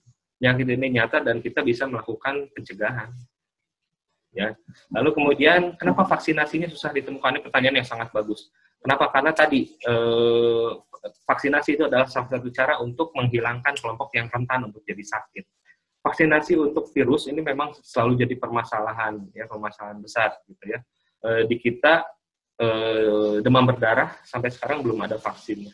Ya, vaksin flu yang ada pun itu adalah vaksin untuk flu yang disebabkan oleh bakteri bukan oleh virus. Jadi karena coronavirus ini menyebabkan flu-nya flu oleh virus, ya influenza like illness, ini agak susah. Jadi susah ditemukan, bayangkan. Jadi sampai kita bisa menemukan vaksinnya bakalan lama. Karena bakalan lama, kita harus gimana ya? Mau nggak mau kita harus beradaptasi. Adaptasi dengan cara apa? Bukan pasrah dengan seenaknya, tidak. Tapi minimalisir resikonya seperti itu. Ya kita doakan saja semoga vaksin tersebut segera ditemukan dan kita bisa mendapatkan vaksinnya, Bapak dan Ibu. Cuman selagi kita menunggu vaksin yang belum jelas, itu entah kapan munculnya, kita bisa lakukan sekarang. Kita bisa melakukan pencegahan minimalisir resikonya. Seperti itu, Bapak, Ibu. Demikian Bu Syaikina. Ibu Syaikina sudah terjawab. Ya, jadi yang sama-sama, Ibu. penting memang sebelum vaksin ini kita ditemukan, kita minimalisir penularan ya, Ibu. Baik, terima kasih dokter. Kita berlanjut ke raise hand Bapak Edi Sunaryo. Ada Pak Edi Sunaryo? Halo Pak Edi Sunaryo, selamat pagi Pak. Silakan Pak. Pak. Pak Edi Sunaryo? Nggak ada nih. Baik, selanjutnya ke Pak Eri Permana. Pak Eri Permana, silakan Pak. Terima kasih dokter. Ya, Pak. Pertanyaan saya, dengan diberlakukannya kondisi new normal, mungkinkah akan muncul wabah gelombang kedua? Kalau memang itu terjadi, apa yang harus kita lakukan? Terima kasih, Dok. Baik, pertanyaan yang bagus. Boleh langsung jawab ya, Dr. Katrin? Ya, mangga Pak, Dok, silakan. Jadi, kemungkinan gelombang kedua. Nah, masalahnya adalah di Indonesia gelombang pertama aja belum sampai puncaknya, Pak. Jadi, mau gelombang pertama, mau gelombang kedua juga kita sekarang sedang berhadapan dengan penambahan jumlah kasus baru. Sehingga apa yang bisa kita lakukan? Kita harus menghambat penambahan jumlah kasusnya. Betul bahwa untuk coronavirus itu ada kemungkinan gelombang-gelombang selanjutnya. Kenapa? Karena tadi saya sudah menjelaskan bahwa penyakit ini akan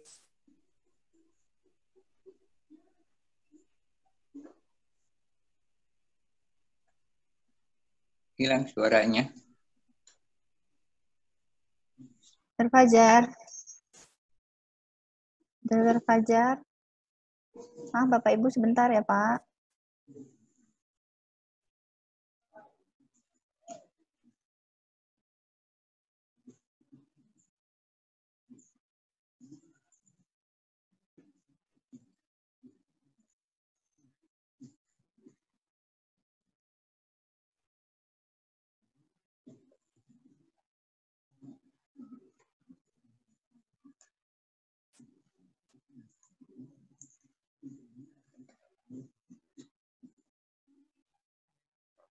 Terputus.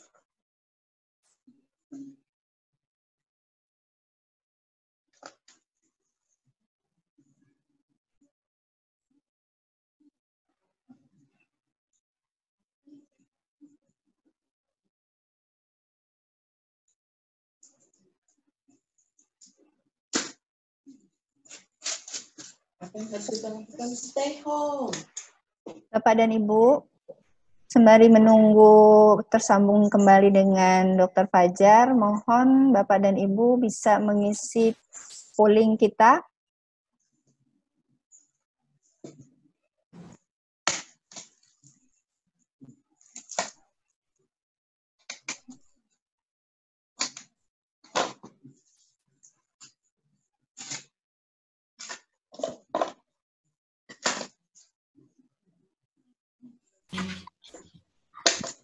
Maaf, tadi sempat disconnect. Oh ya, mangga Dok.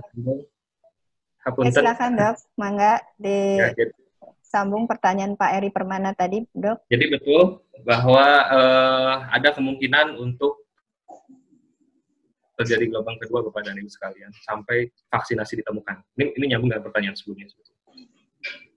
Itu saja, terima kasih. Oh, baik. Begitu Pak Eri? Kalau apa yang harus kita lakukan kalau memang itu akan terjadi, Dok? Ya, baik. Kalau Yang kita lakukan tadi, Bapak, jadi kita harus minimalisir resikonya tadi, ya. Kita menghindari kerumunan, kemudian kita harus perbaiki daya tahan tubuh kita, Kalau kita memiliki penyakit kita harus dikendalikan, ya. Kemudian juga PHBS kita lakukan, berolahraga, tidak merokok, ya, makan buah, makan bergizi, ya, 4 sehat 5 sempurna. Kalau sakit segera konsultasi. Itu yang bisa kita lakukan itu, Pak. Bapak nggak usah terlalu takut. Kenapa? Karena mental pun sekarang menjadi masalah dalam wabah COVID ini.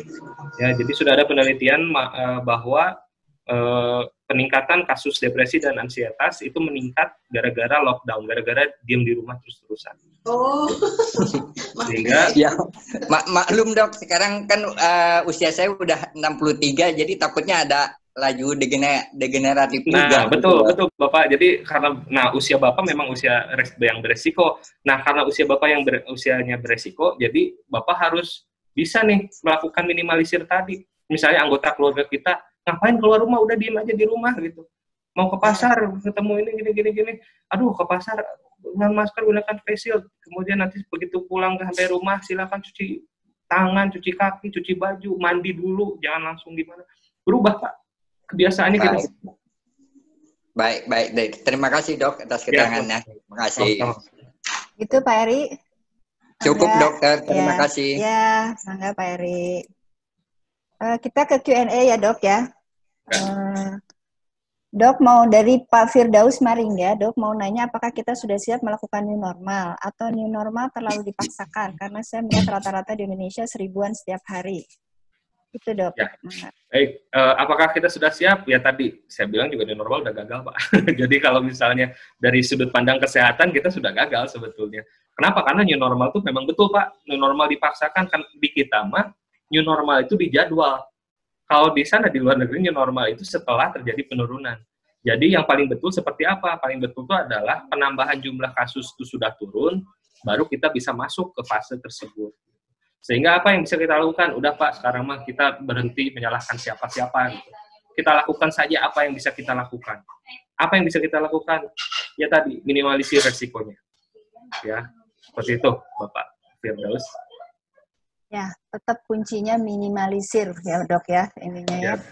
Karena yang namanya new normal tadi dijadwal kalau di kita ya dok ya, seperti itu.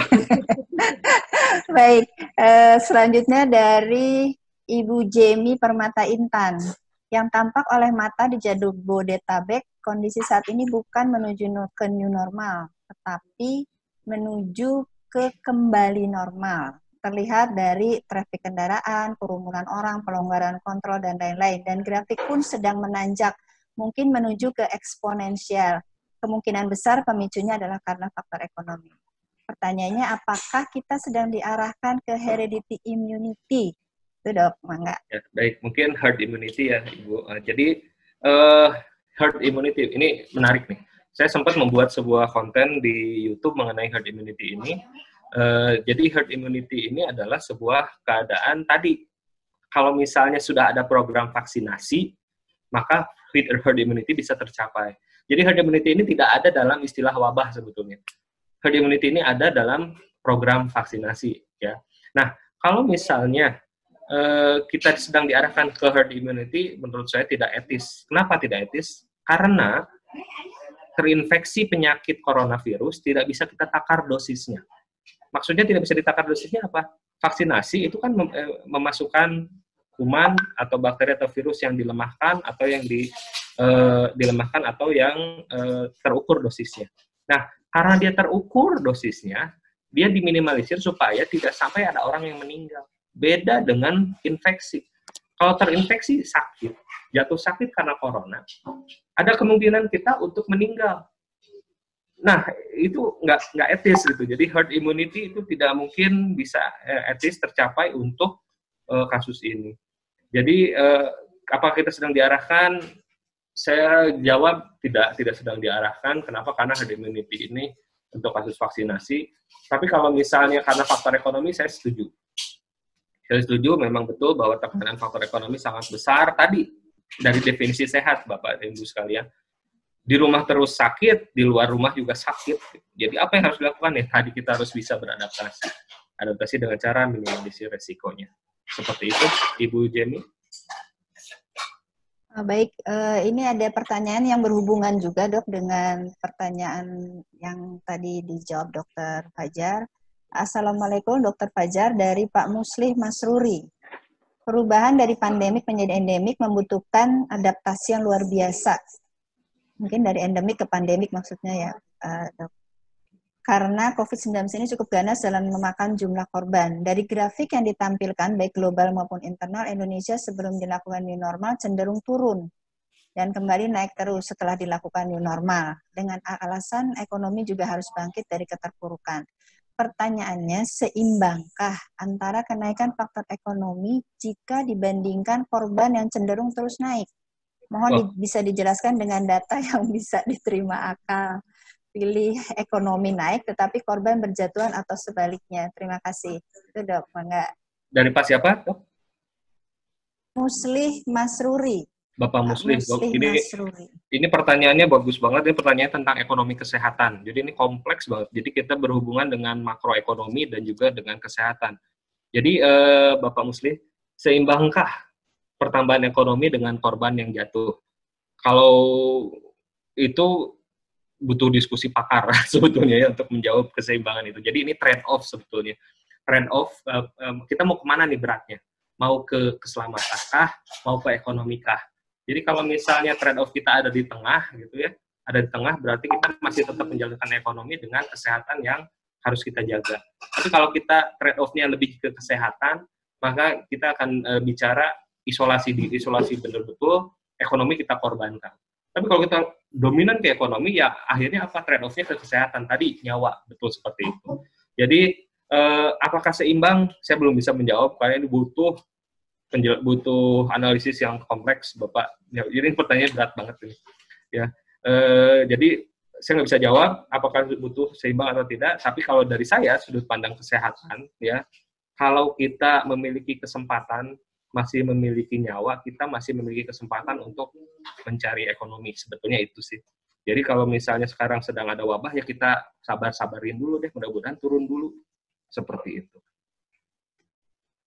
Itu, Dr. Catherine? Ya, terima kasih. Mudah-mudahan bisa menjawab Pak Muslih Masruri. Baik, kita ke raise hand yang berikutnya, Dokter. Ya. Pak Slamet Ruslan Prabowo. Silakan Pak Slamet. Pak Slamet Ruslan Prabowo. Pak Slamet, mangga Pak. Assalamualaikum warahmatullahi wabarakatuh. Waalaikumsalam Pak. Terima kasih Pak Fajar. Rupanya apa yang kami tanyakan sudah ditanyakan oleh teman-teman kami yang lainnya. Untuk itu saya ucapkan terima kasih. Saya kira itu aja Bu Catherine. Oh, sudah ditanyakan oleh teman-temannya ya Pak ya? Iya Pak, terima kasih. Oke, ya, terima kasih Bapak. Ya dokter, sudah semua ditanyakan tapi tidak tahu pertanyaannya apa yang sudah ditanyakan. Baik, lanjut ke Pak Heri. Silakan Pak Heri. Pak Heri, ada? Selamat siang, Dok. Siang, Pak. Halo. Ya, siang, Pak. Terdengar, Pak? Saya mau bertanyakan ini, Pak. Tadi yang saya tangkap kalau tidak salah itu kalau kita ada di dalam rumah kita bermasalah, di luar rumah juga kita nanti kena masalah, sehingga di tengah-tengah itukah yang disebut adaptasi kebiasaan baru yang harus kita laksanakan seperti yang tadi dokter terangkan. Dan juga apakah apa saja adaptasi yang kebiasaan baru itu yang harus kita laksanakan. Itu saja Dok, terima kasih. Ya, baik Pak. Ya, baik. Jadi tadi di dalam rumah bermasalah, di luar rumah bermasalah. Apakah kita harus ada di tengah? Tidak. Jadi ini adaptasi, disebut proses adaptasi itu adalah kita bisa mengikuti apa yang terjadi gitu. Jadi ketika kadang-kadang kita harus, apalagi sekarang nih, sekarang sedang jumlah penderita baru sedang meningkat Pak. Jadi peningkatannya sangat terus-terusan naik, 1.000 penambahan jumlah kasus baru setiap hari. Sehingga apa yang terjadi? Saya lebih ke minimalisir resikonya. Gimana minimalisir resikonya tadi Pak? Ya, mulai dari isolasi. Saya menghindari kerumunan, saya menghindari kontak ketemu orang lain selain orang yang ada di rumah saya, anggota keluarga di rumah kita jaga supaya ngapain harus keluar, udah di rumah saja. Kemudian yang kedua tadi misalnya kalau misalnya harus keluar rumah pun berarti kan bergeser nih, asalnya tadi kita trade off-nya ke kesehatan, kita bergeser, kita harus keluar nih, kita harus beri bahan makanan gitu. Apa yang bisa kita lakukan tadi? Gunakan masker, cuci tangan, ya, gunakan kacamata, face shield gitu ya. Lalu kemudian tadi kita yakin daya tahan tubuh kita, minum vitamin misalnya seperti apa, penyakitnya kita obatin. Tadi jadi intinya diminimalisir resiko, Pak. Jadi adaptasi kita bisa lakukan dengan minimalisir resiko. Jadi ikhtiar kita ada di situ. Semoga dengan ikhtiar itu kita nggak akan kena nih, ya nggak akan kena dari virus ini. Seperti itu, Pak. Ya, bisa satu lagi, Dok?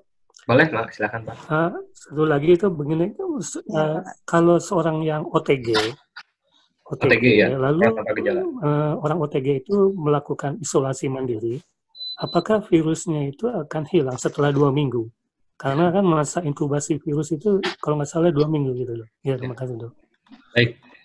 Apabila orang OTG isolasi mandiri, apakah bakal hilang? Bisa ya, bisa tidak, Pak. Ya, jadi yang tadi bahwa yang positif COVID sendiri itu bisa 30-45%-nya dia tidak memiliki gejala. Nah, kemudian kalau misalnya dia OTG punya COVID, apa yang harus dilakukan? Betul, Pak. Jadi harus diisolasi. Isolasinya berapa lama? Ada yang bilang 2 minggu, tapi beberapa penelitian bilang bahwa yang paling bagus itu 3 minggu, Pak. 3 minggu isolasi. Ya. Nah, selama 3 minggu itu, apakah dia pasti hilang? Belum tentu, Pak. Bisa aja berubah, ya, bisa berubah, bisa muncul gejala, atau malah terus-terusan hilang tanpa ada gejala sampai nanti sesudah lewat 3 minggu. Karena kalau sudah 3 minggu, biasanya menghilang seperti itu. Jadi ya itu kemungkinannya, bisa jadi sakit, bisa enggak sakit, Pak. Yang OTG bisa berubah. Seperti itu, Pak. Itu Pak Heri. Ya, terima kasih, Dok. Ya, sama-sama, Pak. Ya, cukup jelas, terima kasih. Baik. Ya, sama-sama, Pak. Pertanyaan kita ke Q&A kembali, Dr. Fajar. Ini berhubungan dengan pertanyaan Pak Heri tadi nih. Ibu Ina, Pak Dokter, berapa hari isolasi standar untuk pasien COVID OTG? Bagaimana jika pasien positif masa infeksiusnya 14 hari, namun hasil swab 10 kali positif terus? Enggak, Dokter? Ya, betul bahwa memang ada kejadian seperti itu. Ya, jadi ada yang terus-terusan di swab, kemudian terus-terusan ada. Jadi kalau misalnya masa isolasi itu memang berdasarkan masa inkubasi. Sehingga tadi disarankan lebih dari 2 minggu sebetulnya, jadi 3 minggu. 2 minggu itu kan adalah mediannya. Ya.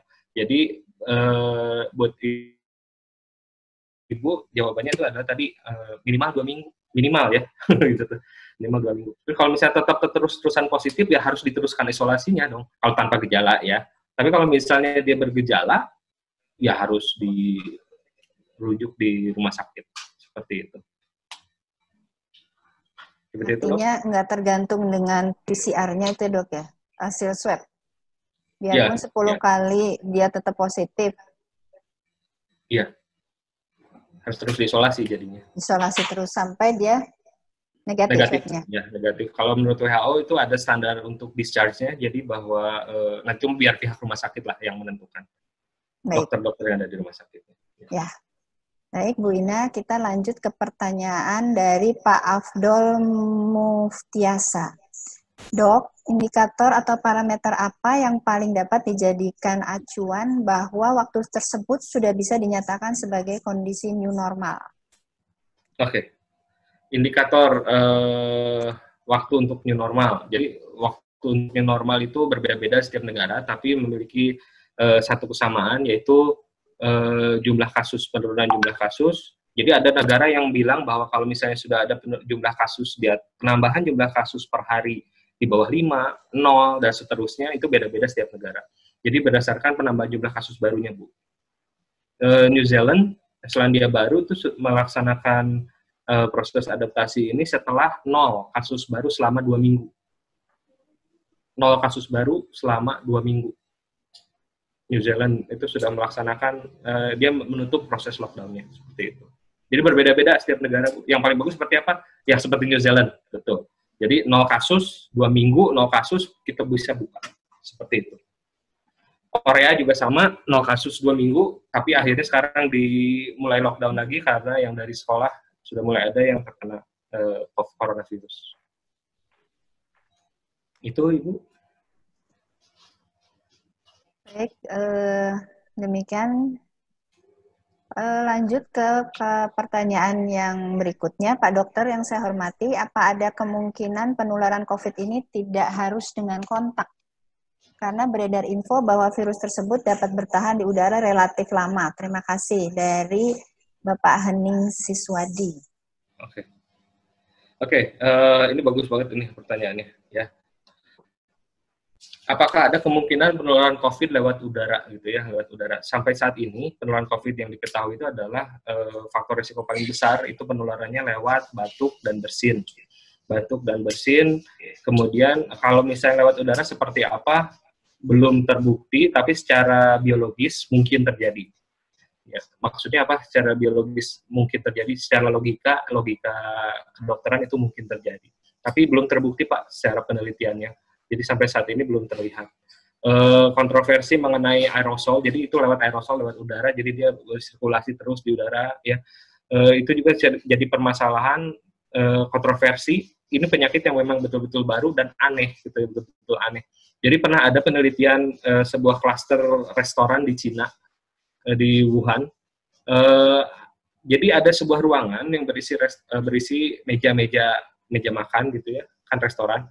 Ada beberapa meja makan, kemudian ada satu baris meja makan, jadi ada 3 meja makan, 3 keluarga, itu kena corona, hampir kena corona, yang keluarganya yang kena coronanya itu 60%. Tapi baris yang selanjutnya, baris yang sebelahnya, itu tidak ada yang kena corona, padahal satu ruangan.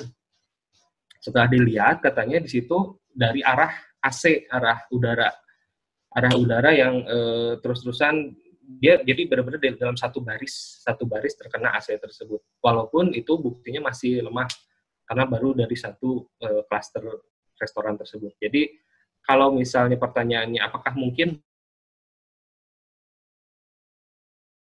kemungkinannya besar atau tidak karena tidak ada bukti yang sahih mengenai itu. Itu, Bapak? Ya, Mangga. Berarti memang penularan tetap melalui droplet, jadi aerosol itu pada tindakan-tindakan yang menimbulkan aerosol aja ya dokter ya? Ya, betul. Siap, Mangga. Kita beralih ke pertanyaan berikutnya. Ini pertanyaannya senada, jadi saya satukan dari Ibu Perta Hamida dengan Ibu Lina Marlina. Selamat pagi dokter, apa saran untuk kami sebagai orang tua apabila nanti anak-anak kami sudah diizinkan untuk kembali bersekolah? Mau tanya, untuk amannya buat anak-anak dengan kondisi wabah semakin bertambah terus, perkiraan sampai kapan anak-anak harus sekolah di rumah? Dan kalau dipaksakan untuk sekolah, apa memungkinkan dengan kondisi saat ini, Dok? Terima kasih. Ya. Baik, kalau kita lihat tadi dari adaptasi kebiasaan baru, itu sekolah itu adalah yang terakhir dibuka. Yang terakhir dibuka, kenapa dia dijadikan pilihan terakhir untuk pembukaan? Karena kita melindungi dari penerus kita, kemudian juga tadi kita berkaca dari tingginya angka kematian anak ya yang disebabkan karena dugaan COVID di Indonesia. Dan jadi karena begitu tinggi di Indonesia, akhirnya apa yang kita lakukan adalah tutup. Sampai kapan, Dok? Saya nggak bisa memastikan sampai kapan. Sampai wabah ini lewat. Tadi misalnya sampai 0 kasus dalam 2 minggu, ya kita sudah bisa melakukan lagi. Kapan itu? Hanya Allah yang tahu. Itu, Bu. Mungkin ada tips-tips, Dok, untuk orang tua bila nanti anak-anaknya diizinkan kembali untuk bersekolah. Mungkin ada tips dari tips, Dokter ya. Fajar untuk teman-teman semua. Kalau tips untuk anak nih agak susah ya. Kenapa? Karena compliance anak dengan orang tua itu berbeda. Kalau misalnya anak disuruh menggunakan masker, ada kemungkinan dia tidak betah, gitu ya. Ada kemungkinan dia copot, ya, dia lari-lari, ngap, dia buka, gitu, gosok-gosok mata, gosok-gosok hidung, gitu. Nah itu yang sering ditakutkan sebetulnya di situ, ya. Jadi tipsnya apa? Tipsnya adalah di rumah. Tipsnya tetap di rumah ya. Sekolah dari rumah, daring tetap. Gitu, Mangga. Kita ke raise hand kembali, Dr. Fajar dari Pak Edi Suparmin. Pak Edi Suparmin, mangga Pak. Pak Edi Suparmin, silakan Pak. Ya, lanjut. Nggak ada nih Pak Edi? Mangga. Lanjut Bu, lanjut. Ya, baik. Pak Beni Juniardi, mangga Bapak. Pak Beni. Selamat siang, Dok. Selamat siang. Yang saya tanyakan dua, Dok, ya. Sudah bolehkah atau rekomendikah kita sekarang melakukan kunjungan ke dokter spesialis di rumah sakit? Ya, kita konsul rutin misalnya per 3 bulan gitu. Terus ini juga saya sebenarnya sudah lama ini direkomendasikan untuk cabut gigi, Dok. Karena COVID jadi tertunda terus. Saya minum obat sama antibiotik terus gitu. Nah, ini pertanyaan saya ke dokter, sudah rekomendasi itu boleh nggak, dibolehkan nggak sekarang gitu? Sekalian ke dokter Catherine-nya, apakah memang di Rumah Sakit Santosa itu sudah layanannya sudah normal gitu untuk ke dokter spesialis, baik ke spesialis lain maupun untuk spesialis bedah mulut misalnya. Itu pertanyaan nomor 1, Dok ya. Yang nomor 2, Dok, masjid di kompleks saya itu sudah dibuka kan, sudah dibuka. Tapi masalahnya pelaksanaan sholat rawatibnya, sholat itunya 5 waktunya itu tidak menerapkan social distance. Gitu. Padahal space-nya itu masih luas itu sebenarnya. Kalaupun nanti, misalnya sholat subuh itu kalau dia berjarak juga sebenarnya masih memungkinkan gitu. Begitu juga pelaksanaan sholat Jumat juga itu tidak menerapkan social distance gitu. Nah, gimana Dok? Rekomendasi dokter gimana nih? Apakah tetap harus minimalis resiko kita tidak mengikuti? Karena saya udah tanyakan memang itu kebijakan dari pengurus masjidnya gitu. Dengan beberapa alasan memang tidak menerapkan social distance gitu. Jadi saya jadi ragu. Tapi di satu sisi kan pahala ke masjid itu lebih besar daripada di rumah gitu. Tapi begitu masuk ke masjid, kok tidak social distance gitu. Ya, terima kasih Dok. Baik, terima kasih. Mau Dokter Catherine dulu atau? Dokter Fajar. Boleh saya dulu ya Dok ya. Baik, untuk pemeriksaan ke rumah sakit dan layanan kesehatan ya. Jadi apakah kita sudah bisa ke rumah sakit? Apakah sudah bisa ke rumah sakit, ke layanan kesehatan? Ke klinik misalnya, ya sebetulnya kalau misalnya kita sudah darurat, sudah apalagi penyakit-penyakit yang berhubungan dengan organ-organ vital gitu misalnya, ya kita memang harus datang mau nggak mau. Ya tadi datang dengan catatan. Catatannya apa? Bahwa ada resiko untuk tertular di sana. Artinya apa? Berarti kita harus janji dulu. Apalagi sekarang kan sudah zaman telemedicine. Kalau misalnya BPJS ada BPJS pendaftaran gitu kan, kemudian kita bisa daftar dulu gitu, nanti jam segini kita berarti nggak usah dulu nunggu, kita langsung masuk, kita langsung ambil obat, langsung pulang seperti itu. Jadi memang ada perubahan pelayanannya, tapi bukan berarti kita benar-benar zero kunjungan gitu, zero visit ke rumah sakit atau pelayanan kesehatan. Kalau misalnya dirasa perlu, ya mau nggak mau kita harus datang berobat gitu. Karena tadi salah satu prinsip pencegahan juga adalah tadi pengontrolan penyakit, kemudian juga tadi durasi sakit. Jadi tetap kita harus pertimbangkan. Tapi ingat, sekarang berubah gitu. Nggak seperti dulu kita bisa ngobrol, ketemu orang banyak gitu, di ruang tunggu itu dan seterusnya. Begitu lihat masuk di ruang tunggu kok penuh, ya udah kita nunggu dulu di luar gitu kan, seperti itu. Jadi ada perubahan. Artinya apa? Meskipun kita melakukan kegiatan yang esensial, kita tetap tidak melupakan bagaimana cara kita untuk menurunkan resiko. Seperti itu, Bapak, apabila ingin melaksanakan pelayanan pemeriksaan ke rumah sakit pelayanan kesehatan. Lalu kalau yang pertanyaan kedua, itu adalah rekomendasi untuk sholat di masjid. Ya. Rekomendasi untuk sholat di masjid pun sama sebetulnya itu. Tadi harus ada social distancing, jaga jarak, kemudian juga sirkulasi udara harus bagus, menggunakan masker, cuci tangan terlebih dahulu, kemudian juga membawa sajadah sendiri gitu ya, dan seterusnya. Itu juga bisa dilakukan. Tapi ya harus ada pencegahannya. Mungkin tadi kalau misalnya di masjidnya tetap rapat-rapat seperti itu mungkin ada pertimbangan lain gitu ya, memang pertimbangan secara dogma memang seperti itu, rapatkan safmu gitu kan, kalau misalnya rapat ya pahalamu lebih baik gitu kan. Tapi dengan keadaan yang seperti ini saat ini, menurut saya tidak ada salahnya juga kita menjaga jarak. Ya, justru lebih baik. Kenapa? Karena tadi minimalisir resikonya. Seperti itu. Jadi rekomendasinya tetap Pak, minimalisir resiko. Hindari kontak, hindari kerumunan seperti itu.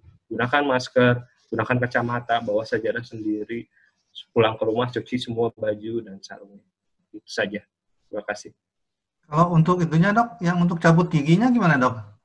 Bisa nggak itu? Itu harus dikonsultasikan dengan, karena gini Pak, karena untuk cabut gigi itu kan tindakan ya Pak ya. Ya, kalau betul. tindakan berarti kita harus konsultasi dulu dengan dokter giginya. Mungkin di Yakkes sendiri ada telemedicine-nya mungkin ya. Kalau telemedicine kan bisa konsultasi dulu jarak jauh atau lewat WA atau lewat video call dengan dokternya, sehingga bisa nanti ditanyakan gitu seperti apa, apakah saya harus ketemu atau tidak. Jadi itu mah klinis Pak. Jadi pertimbangannya pertimbangan dokter. Betul Pak Beni, jadi seperti yang disampaikan Dr. Fajar, untuk konsultasi ke ahli, ke rumah sakit, itu memang sudah bisa dilakukan. Hanya memang kita harus ingat bahwa risiko-risiko yang mungkin terjadi bila kita melakukan hal tersebut, sehingga kita harus mempertimbangkan juga faktor dari emergensinya kita pergi ke rumah sakit. Setahu saya sih untuk tindakan-tindakan gigi di kita memang belum dilakukan, karena itu harus dipersiapkan betul protokol kesehatannya, karena kemungkinan dari tindakan aerosol tadi yang bisa menyebabkan penyebaran secara airborne. Demikian Pak Beni. Oke ya, terima kasih dok ya. Kembali Pak Beni. Selanjutnya ke Ibu Rini Aman Nasution. Bu Rini. Halo. Ya, mangga Bu. Assalamualaikum dok. Waalaikumsalam warahmatullahi Mau nanya, enggak, ini selama ini kan saya biasanya kalau olahraga itu ke gym, ya. Cuman selama ini saya memang online sih. Nah, cuman karena sekarang gymnya itu sudah dibuka, mereka tuh bilang, ayo ini kita ke gym lagi gitu loh. Nah ini sebenarnya gimana ya? Karena ternyata setelah saya dengar tuh di sana tuh harus pakai masker. Sedangkan kita tahu, kalau saya sendiri sih pakai masker biasa aja untuk ke kantor sebentar aja tuh udah ngap rasanya. Apalagi kalau untuk olahraga. Caranya gimana ya dok ya? Baik Bu, pertanyaannya bagus banget Bu. Ini sebetulnya pertanyaan istri saya juga ini ke saya. Pengen Zumba bareng-bareng teman. Jadi mengenai olahraga di gym. Nah, pertama gini, olahraga di gym itu kan biasanya dia tertutup menggunakan AC dan sirkulasi udaranya di situ-situ saja. Jadi ada kemungkinan penularan kemungkinan secara biologis itu untuk penularan aerosol itu ada di situ. Jadi saran saya sih untuk gym ya saya tidak menyarankan gitu. Kenapa? Karena itu gym juga termasuk salah satu klaster di luar negeri, Ibu. Jadi pernah ada kasus penularan di gym juga. Jadi olahraga di gym apakah disarankan? Menurut saya sendiri tidak menyarankan. Kenapa? Karena risikonya tinggi. Kalau risiko tinggi tadi kita harus hindari gitu. Kita harus kurangi. Sekaligus juga untuk menjawab tentang olahraga menggunakan masker. Ini juga tadi saya sempat melihat sekilas di chat, bersepeda, berolahraga, lari menggunakan masker seperti itu. Jadi sudah ada rekomendasi dari dokter kesehatan olahraga di Indonesia mengenai berolahraga menggunakan masker. Jadi kita tidak bisa menggunakan masker langsung berolahraga, tapi kita harus beradaptasi terlebih dahulu. Beradaptasinya seperti apa? Gunakan masker dalam keadaan biasa terlebih dahulu. Kemudian setelah menggunakan masker dalam keadaan terbiasa, baru kita bisa berolahraga menggunakan masker. Itu pun kalau keluar. Kalau kita berolahraga di dalam rumah kan lebih enak, nggak usah pakai masker. Nah, kalau misalnya kita mau keluar menggunakan masker berolahraga, apa yang harus kita perhatikan? Perhatikannya ada di denyut jantung, Bapak dan Ibu sekalian. Denyut jantungnya jangan sampai kita melonjak melewati. Jadi kalau di jam olahraga itu biasanya ada zona olahraga ya. Jadi ada zona 1, 2, 3, sampai 5 gitu ya. Nah, zona yang pembakaran itu ada di zona 2 misalnya. Nah, Jangan sampai kita lari ke detak jantung kita lari ke zona 3, zona 4 gitu. Kita harus turunin. Kalau misalnya kita detak jantungnya tiba-tiba melonjak naik, artinya tubuh kita lagi dibekap. Artinya tubuh kita sedang kekurangan oksigen dan kelebihan CO2. Sehingga apa yang harus kita lakukan? Buka maskernya. Tapi saya takut misalnya banyak orang yang lari, banyak orang yang pakai sepeda. Artinya kita harus turunkan intensitas olahraga kita. Kita harus diam seperti itu. Jadi penggunaan masker apakah disarankan apabila kita berolahraga di luar? Ya, kalau berolahraga di luar kita harus menggunakan masker. Tapi kalau berolahraga di dalam gym, dalam ruangan menggunakan masker, wah itu berat juga, Bu. Boleh satu lagi nggak, Dok? Ini masih masalah olahraga nih. Boleh. Nah, kalau untuk suami saya itu kan suka main tenis, ya kan? Nah, tenis itu kan nggak mungkin seorang dua orang ya, kadang bisa main double dan segala macam. Nah, itu gimana ya? Ya kasihan juga sih, udah lama nggak main tenis, tapi begitu ini saya juga, apalagi dia udah punya bawaan jantung, udah ada ya komorbid lah istilahnya, gitu loh. Kalau gitu gimana sarannya, Dok ya? Baik, kalau sudah ada komorbid seperti itu, berarti gini, kalau misalnya keluar rumah, kemudian bertemu dengan main ganda, main double, main single, gitu, ketemu orang, kemudian juga ada banyak orang yang nunggu, dan seterusnya, berarti ada resiko ya, Bu ya. Jadi resiko Bapak tuh ada double gitu, komorbid punya, kemudian juga ada resiko ketemu kerumunan orang. Sehingga apa yang bisa kita lakukan? Tuh, berarti kita hindari aja kerumunannya. Jadi ya nggak main tenis dulu misalnya. Olahraga bareng ibu misalnya, di rumah bisa seperti itu. Lebih menyenangkan malah. Oke, Dok. Mohon, Dok. Ya, sami-sami, Ibu. Sudah terjawab ya, Bu Rini ya, sehingga... Ya, Dok. Mohon. Ya, mangga Bu Rini. Jadi kita harus bijak ya, Dok, biarpun masker itu merupakan salah satu upaya kita untuk meminimalisir, tapi tetap kita harus bijak saat kita menggunakan masker, apa yang harus kita perhatikan, seperti yang tadi dokter sampaikan ya. Baik dokter, kita ke Q&A lagi ya dokter. Pada beberapa negara, kasus meninggal di usia remaja cukup tinggi. Padahal bukannya pada usia remaja tingkat imun dan daya tahan tubuhnya lebih baik. Dari Pak Arief Triwinarno. Baik, ini pertanyaannya bagus ya. Justru itu, Pak Arief, jadi memang penyakit ini tuh aneh banget gitu ya. Ternyata jadi coronavirus itu ada banyak jenisnya, ada coronavirus 1, 12, 11, 19. 19 pun, si coronavirus 19 pun punya strain-nya gitu. Ada strain, ada turunannya. Turunannya tuh bisa dari virus A, B, dan C-nya, misal seperti itu. Kenapa yang di luar negeri kok bisa orang-orang mudanya kena dan bisa meninggal juga? Nah itu justru permasalahannya di situ, Bapak. Jadi si coronavirus ini teh nggak punya pola gitu. Kadang-kadang dia menyerangnya dalam bentuk penyakit jantung. Ada yang menyerangnya dalam bentuk stroke. Kadang-kadang nyerangnya dia dalam bentuk penyakit ginjal. Walaupun yang paling sering itu tetap masalahnya ada di paru-paru. Jadi memang kenapa? Wallahu a'lam bishawab. Ya. Jadi memang penyakit ini aneh banget lah pokoknya. Jadi yang bisa kita lakukan tuh cuman tadi kita hindari aja. Ya. Kemarin saya sempat melihat di sebuah medsos yang dari Inggris, BBC ya kalau nggak salah, menceritakan tentang survivor, tentang penyintas dari COVID. Mereka yang selamat dari COVID, yang SARS-nya. Jadi COVID itu kan spektrum penyakitnya ada banyak, Bapak dan Ibu sekalian, mulai dari yang tanpa gejala, sampai yang bergejala berat, sampai ke meninggal. Nah, kemudian ada yang bergejala berat dan survive, gitu, dan mereka selamat.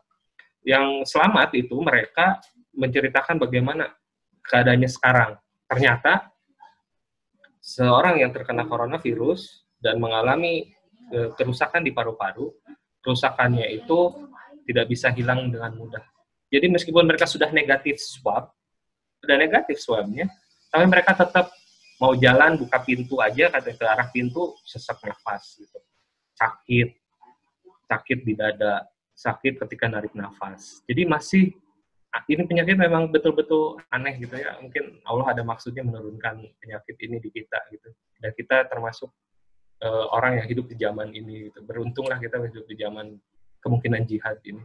Jadi betul bahwa ada perbedaan gejala dari coronavirus di setiap negara. Betul seperti itu. Baik, terima kasih Dr. Fajar. kembali ke pertanyaan berikutnya. Sebelumnya, Bapak dan Ibu, mohon maaf untuk yang belum mengisi polling, silahkan untuk mengisi pollingnya.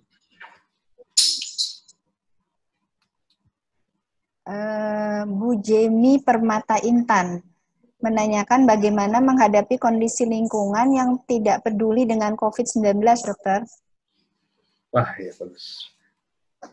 Ini bagus pertanyaannya, Bu. Kondisi lingkungan yang tidak peduli COVID. Tugas kita adalah mengingatkan. Tapi kalau diingatkan tidak bisa mengingatkan, berarti sudah beres tugas kita gitu. Akhirnya apa yang bisa kita lakukan? Ya kita sendiri menjaga kita dan keluarga. Nggak mungkin kita bisa mengubah lingkungan kita, Ibu Jemi. Ini pertanyaannya bagus sekali ya.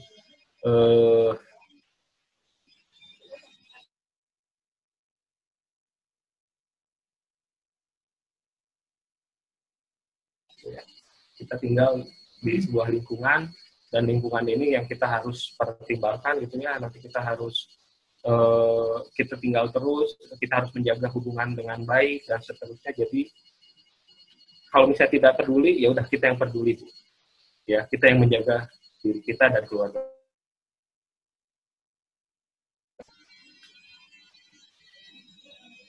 Itu, Bu. Ya, baik. Jadi kepedulian ini kunci juga ya, Dokter ya, supaya kita bisa mengatasi COVID-19 ini. Jadi kalau yang nggak peduli, susah juga ya, Dokter ya. Kita. Baik, kemudian dari Bu Neni Espedia Ismoyorini. Selamat pagi, Dokter. Mengapa bisa tanpa gejala OTG, padahal sebenarnya yang bersangkutan sudah terkena virus? Ada, Dok? Dr. Catherine, halo. Halo. Halo, ada suara saya, Dok? Halo, Dokter. Ya. Halo. Halo. Nah, sinyal ya, Dok ya? Dokter, suaranya jelas, tapi di saya nih. Halo, Dok. Halo. Suaranya nggak muncul, Dok? Oh, gitu. Padahal dokter suaranya jelas di saya. Ada, Dokter, suara saya, Dok?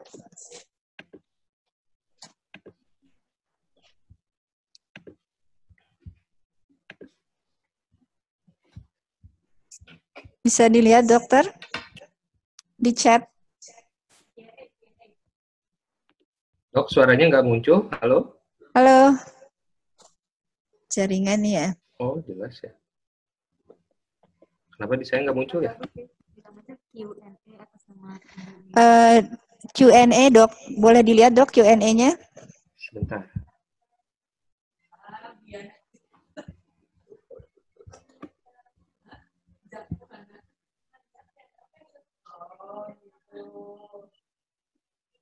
Halo, Dr. Fajar.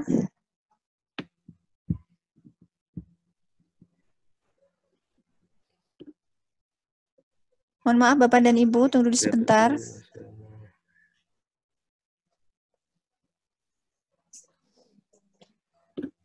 Ya, ini ada pertanyaan juga ini dari Bapak Firdaus mengenai apakah sehat itu hanya fisik? Tidak. Ya, tadi menurut WHO yang disebut dengan sehat itu adalah kondisi paripurna antara fisik, mental, dan sosial. Jadi, bagaimana dengan mental setiap orang yang mendengar statistik tersebut? Pasti terganggu, Pak. Pasti stres. Saya juga stres, Pak. Apalagi saya.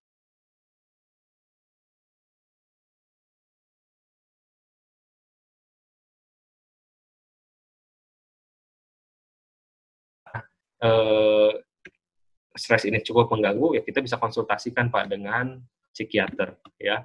Tapi kalau misalnya kita bisa survive, bisa insya Allah bisa menangani stres ini, insya Allah kita bisa menanganinya. Kemudian, bagaimana cara mengetahui imunitas diri kita baik? Nah, ini cara mengetahui imunitas diri kita baik. Ini agak susah nih pertanyaannya ya. Salah satu cara untuk melihat bagaimana imunitas kita baik itu adalah lewat frekuensi kita sakit gitu ya. Kalau frekuensi kita sakitnya jarang, artinya imunitas diri kita juga baik. Ya paling bagus sih sebetulnya periksa ya, tapi nggak mungkin semuanya selalu diperiksa. Jadi kita bisa mengetahui imunitas diri kita baik lewat cara itu tadi, frekuensi dari durasi sakit kita. apakah beda negara beda COVID? Bagus nih pertanyaannya. Ya, betul. Jadi apakah setiap negara berbeda COVID-nya?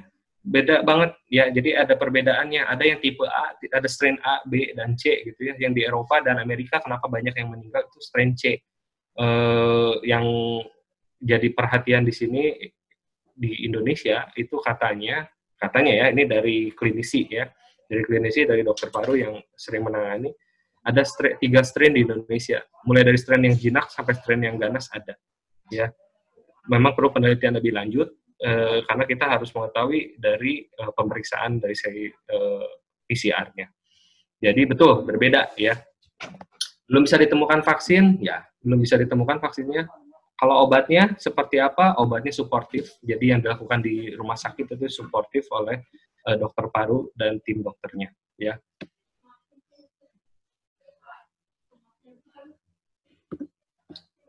Oke, kemudian pengaruh wabah. Nih, pengaruh wabah terhadap kondisi masyarakat. Apakah berbeda-beda? Ya, jelas berbeda-beda. Tadi dari Ibu Jenny sempat bilang bahwa ada masyarakat yang tidak peduli ya, jadi memang betul berbeda-beda kondisinya.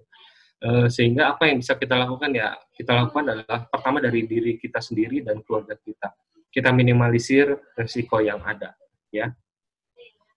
Apabila pergi ke tempat ibadah, apakah setiap pulang ke rumah harus mandi dan ganti baju seluruhnya? Apa harus begitu? Kalau saya ya. Kenapa? Karena tadi kemungkinan ya, kemungkinan kita jadi sakit itu bisa ada. Kalau misalnya ingin menurunkan kemungkinan sakit, apa yang kita lakukan? Minimalisir resiko. Tadi, ya cuci semua bajunya dan ganti bajunya. Kalau misalnya nggak mau nyuci, saya malas nyuci, malas mandi, ya udah nggak usah keluar rumah. Bisa kita hubungi lewat WA, bisa lewat Zoom, dan seterusnya. Ya. New normal mungkin cocok untuk para pengusaha atau orang kaya, karena mereka lebih siap dalam segala aspek, tapi tidak bagi orang kecil yang sangat rentan terhadap wabah. Rakyat kecil sudah terbiasa dan prihatin, terbukti. Apakah langkah survive, adilkah langkah new normal ini dilakukan? Sebenarnya new normal itu bukan untuk dilakukan, tapi ini proses adaptasi kita, Bapak dan Ibu sekalian.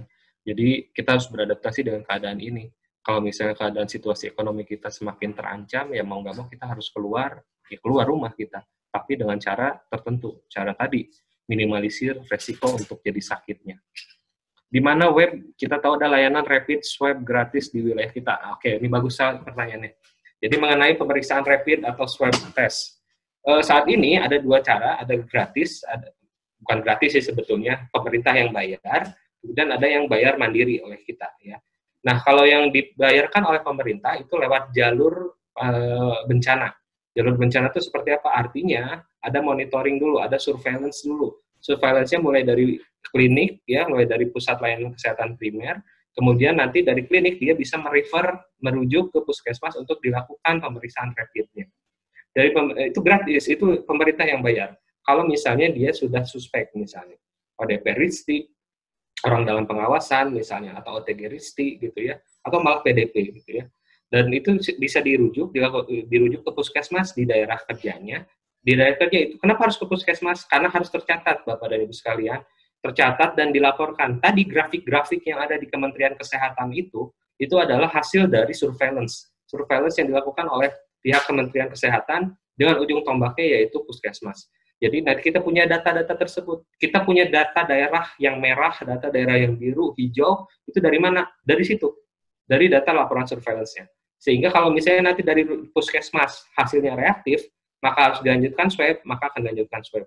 Saat ini swab tidak harus dilakukan di rumah sakit. Bisa dilakukan di puskesmas juga. Tapi spesimennya nanti dikirim ke rumah sakit. Jadi itu tergantung dari puskesmasnya. Jadi proses surveillance dari pemerintah untuk penanganan wabah sebetulnya sudah arahnya sudah baik ya, tinggal kita mengikuti. Tapi masalahnya memang banyak yang belum tahu. Jadi jalurnya seperti itu, Bapak dan Ibu sekalian. Dokter Fajar. Halo, Dok. Dokter Fajar. Ini ada simbolnya tapi kok nggak ada suaranya ya? Saya juga bingung. Bentar ya, saya disconnect dulu, Dok.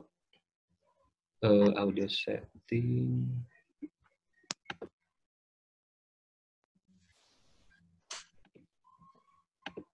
Ada satu raise hand nih, Dokter. Boleh lewat WA aja, Dok.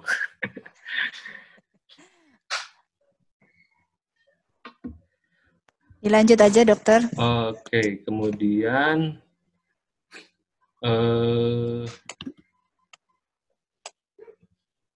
mengapa bisa tanpa gejala OTG padahal sebenarnya bersangkut terkena virus? Baik, ini bagus pertanyaannya. Jadi, kenapa orang bisa nggak memiliki gejala padahal virusnya sudah ada? Gejala klinis itu muncul kalau misalnya tubuh sudah tidak bisa mengkompensasi, sel-sel tubuh sudah tidak bisa mengkompensasi. Artinya apa? Misalnya, si virusnya itu sudah masuk ke paru-paru, kemudian merusak sebagian dari paru-paru, tapi fungsi paru yang lain, bagian dari yang lainnya, masih normal. Sehingga apa? Fungsi yang terganggu tadi bisa digantikan fungsinya oleh bagian dari yang masih normal. Sehingga apa yang terjadi? Sehingga dia tidak muncul gejalanya, padahal virusnya sudah ada. Jadi itu masalah kompensasi sama tidak terkompensasi. Kalau misalnya sudah tidak terkompensasi, baru muncul gejalanya. Demamnya muncul, gitu, sesaknya muncul, gitu, seperti itu.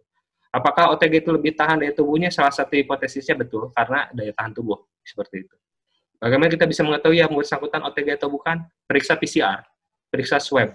Kalau sudah diperiksa swabnya dia positif, dan dia tidak memiliki gejala, maka dia termasuk OTG. Jadi kalau kita nggak melakukan PCR, nggak melakukan swab, kita nggak bisa tahu dia OTG atau enggak. Gimana kalau misalnya kita nggak tahu dia OTG atau tidak? Ya udah, jangan kontak, gitu aja. Ya. Saat ini banyak masker yang tidak sesuai spek. Oke. Waktunya 5 menit lagi. Ya, Bapak dan Ibu sekalian. Ini tentang masker. Ya, masker yang tidak sesuai spek dan harga yang terjangkau pada penggunaannya.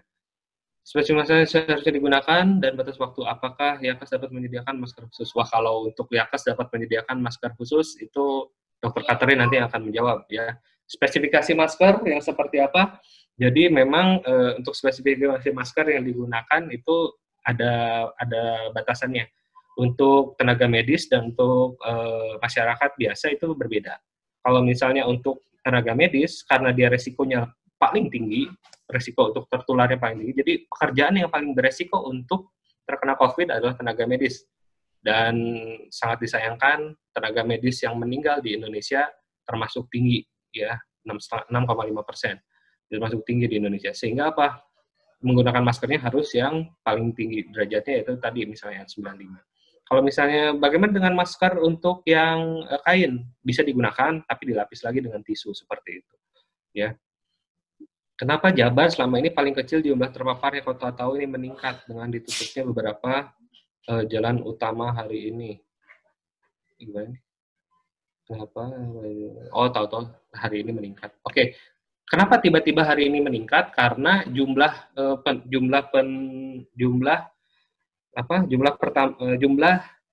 pemeriksaannya, jumlah screeningnya itu meningkat, Bapak dan Ibu sekalian, karena Gubernur Jawa Barat sudah memiliki target bahwa yang diperiksa itu harus sampai bisa 1 juta orang seperti itu. Ya, jadi memang udah ada targetnya. Jadi memang tiba-tiba jadi meningkat, ya itu angka sebenarnya. Ya angka sebenarnya seperti itu. Gitu. Jadi kalau ditutup seperti apa? Ya itu salah satu cara untuk membatasi supaya banyak orang yang nggak keluar. Ini pertanyaan bagus nih. Bagaimana meningkatkan imunitas tubuh? Oke, 2 menit lagi. Imunitas tubuh dengan berjemur di pagi hari. Pukul berapa sinar matahari digunakan untuk berjemur? Ini pertanyaannya bagus sekali. Tidak ada jamnya, Bu. Jadi jamnya tuh kita harus melihat ke Google. Lihat Google Weather. Dari Google Weather itu kita bisa melihat UV index, ultraviolet index. Ultraviolet index itu mulai yang bisa meningkatkan vitamin D. Ini kan imunitas. Imunitas itu berhubungan dengan vitamin D. Ultraviolet index yang paling bagus itu adalah ultraviolet index di 3 sampai ke 7. Jadi nanti Ibu bisa lihat tuh di si Google Weather-nya. Google Weather di situ ada UV index. UV index-nya 3. Nah, itu saat yang tepat untuk berjemur. Kalau masih 2, masih 1 itu masih belum tepat. Di atas 7 lebih besar resikonya untuk kena kanker kulit. Jadi jamnya jam di antara UV index 3 sampai 7. Ikut klub hiking mulai aktif saat normal, tidak ada jangan dengan soal bawa masker. Ya, bagus. Jadi selalu gunakan masker dan itu jangan banyak-banyak ya. Kemudian dilepas. Apakah maaf, ini loncat. Apakah ini sudah dibenarkan? Ya itu tadi minimalisir kontak Pak. Jadi kalaupun mau hiking, ya hikingnya jangan rame-rame, jangan 20 orang, itu 17 orang, sedikitan aja. Kemudian juga misalnya 5 orang, 4 orang, 3 orang, kemudian jaga jarak, kemudian dari satu lingkungan yang misalnya itu kan kompleks, satu kompleks misalnya. Satu kompleks dan kompleksnya itu mengisolasi diri dengan baik, saya mah mau-mau aja, berarti resikonya kecil gitu. Tapi jumlahnya harus kecil juga, seperti itu. Itu saja mungkin sudah habis waktunya Dr. Catherine, Mangga. Baik, terima kasih Dr. Fajar Awalia Yulianto. Dokter sudah bisa mendengar suara saya, dokter? Ternyata dokter tidak bisa mendengar suara saya. Baik, Bapak dan Ibu sekalian, karena waktu yang sudah menunjukkan pukul 11.30, mohon maaf kepada Pak Teguh Ibnu Sina yang sudah raise hand, kami tidak bisa melakukan kontak berhubung ada masalah pada sambungan dengan Dr. Fajar Awalia Yulianto. Silakan Bapak menulis di Q&A secara lengkap, dan bagi para peserta webinar hari ini yang sekiranya belum terjawab pertanyaannya dan akan melihat juga pertanyaan-pertanyaan tadi sudah dijawab oleh Dr. Fajar Awalia, akan kami posting di Instagram Yakes Telkom. Silakan Bapak dan Ibu bisa membukanya dan melihat jawaban-jawaban pertanyaan yang diajukan pada webinar kali ini. Baik, terima kasih Bapak dan Ibu sekalian. Terima kasih pada Dr. Fajar Awalia Yulianto yang sudah begitu banyak memberikan ilmunya kepada kita pada pagi sampai siang hari ini. Semoga apa yang diberikan oleh Dr. Fajar Awalia menambah bekal kita untuk menghadapi apa itu new normal, sehingga kita bisa meminimalisir seperti yang disampaikan oleh Dr. Fajar pada hari ini, dan kita bisa mengadaptasi kehidupan baru, kebiasaan baru untuk lebih sehat, melindungi diri kita dan keluarga kita. Terima kasih pada semua partisipan. Saya tutup dengan wabillahi taufik walhidayah. Wassalamualaikum warahmatullahi wabarakatuh. Selamat berjumpa kembali pada webinar yang selanjutnya. Terima kasih.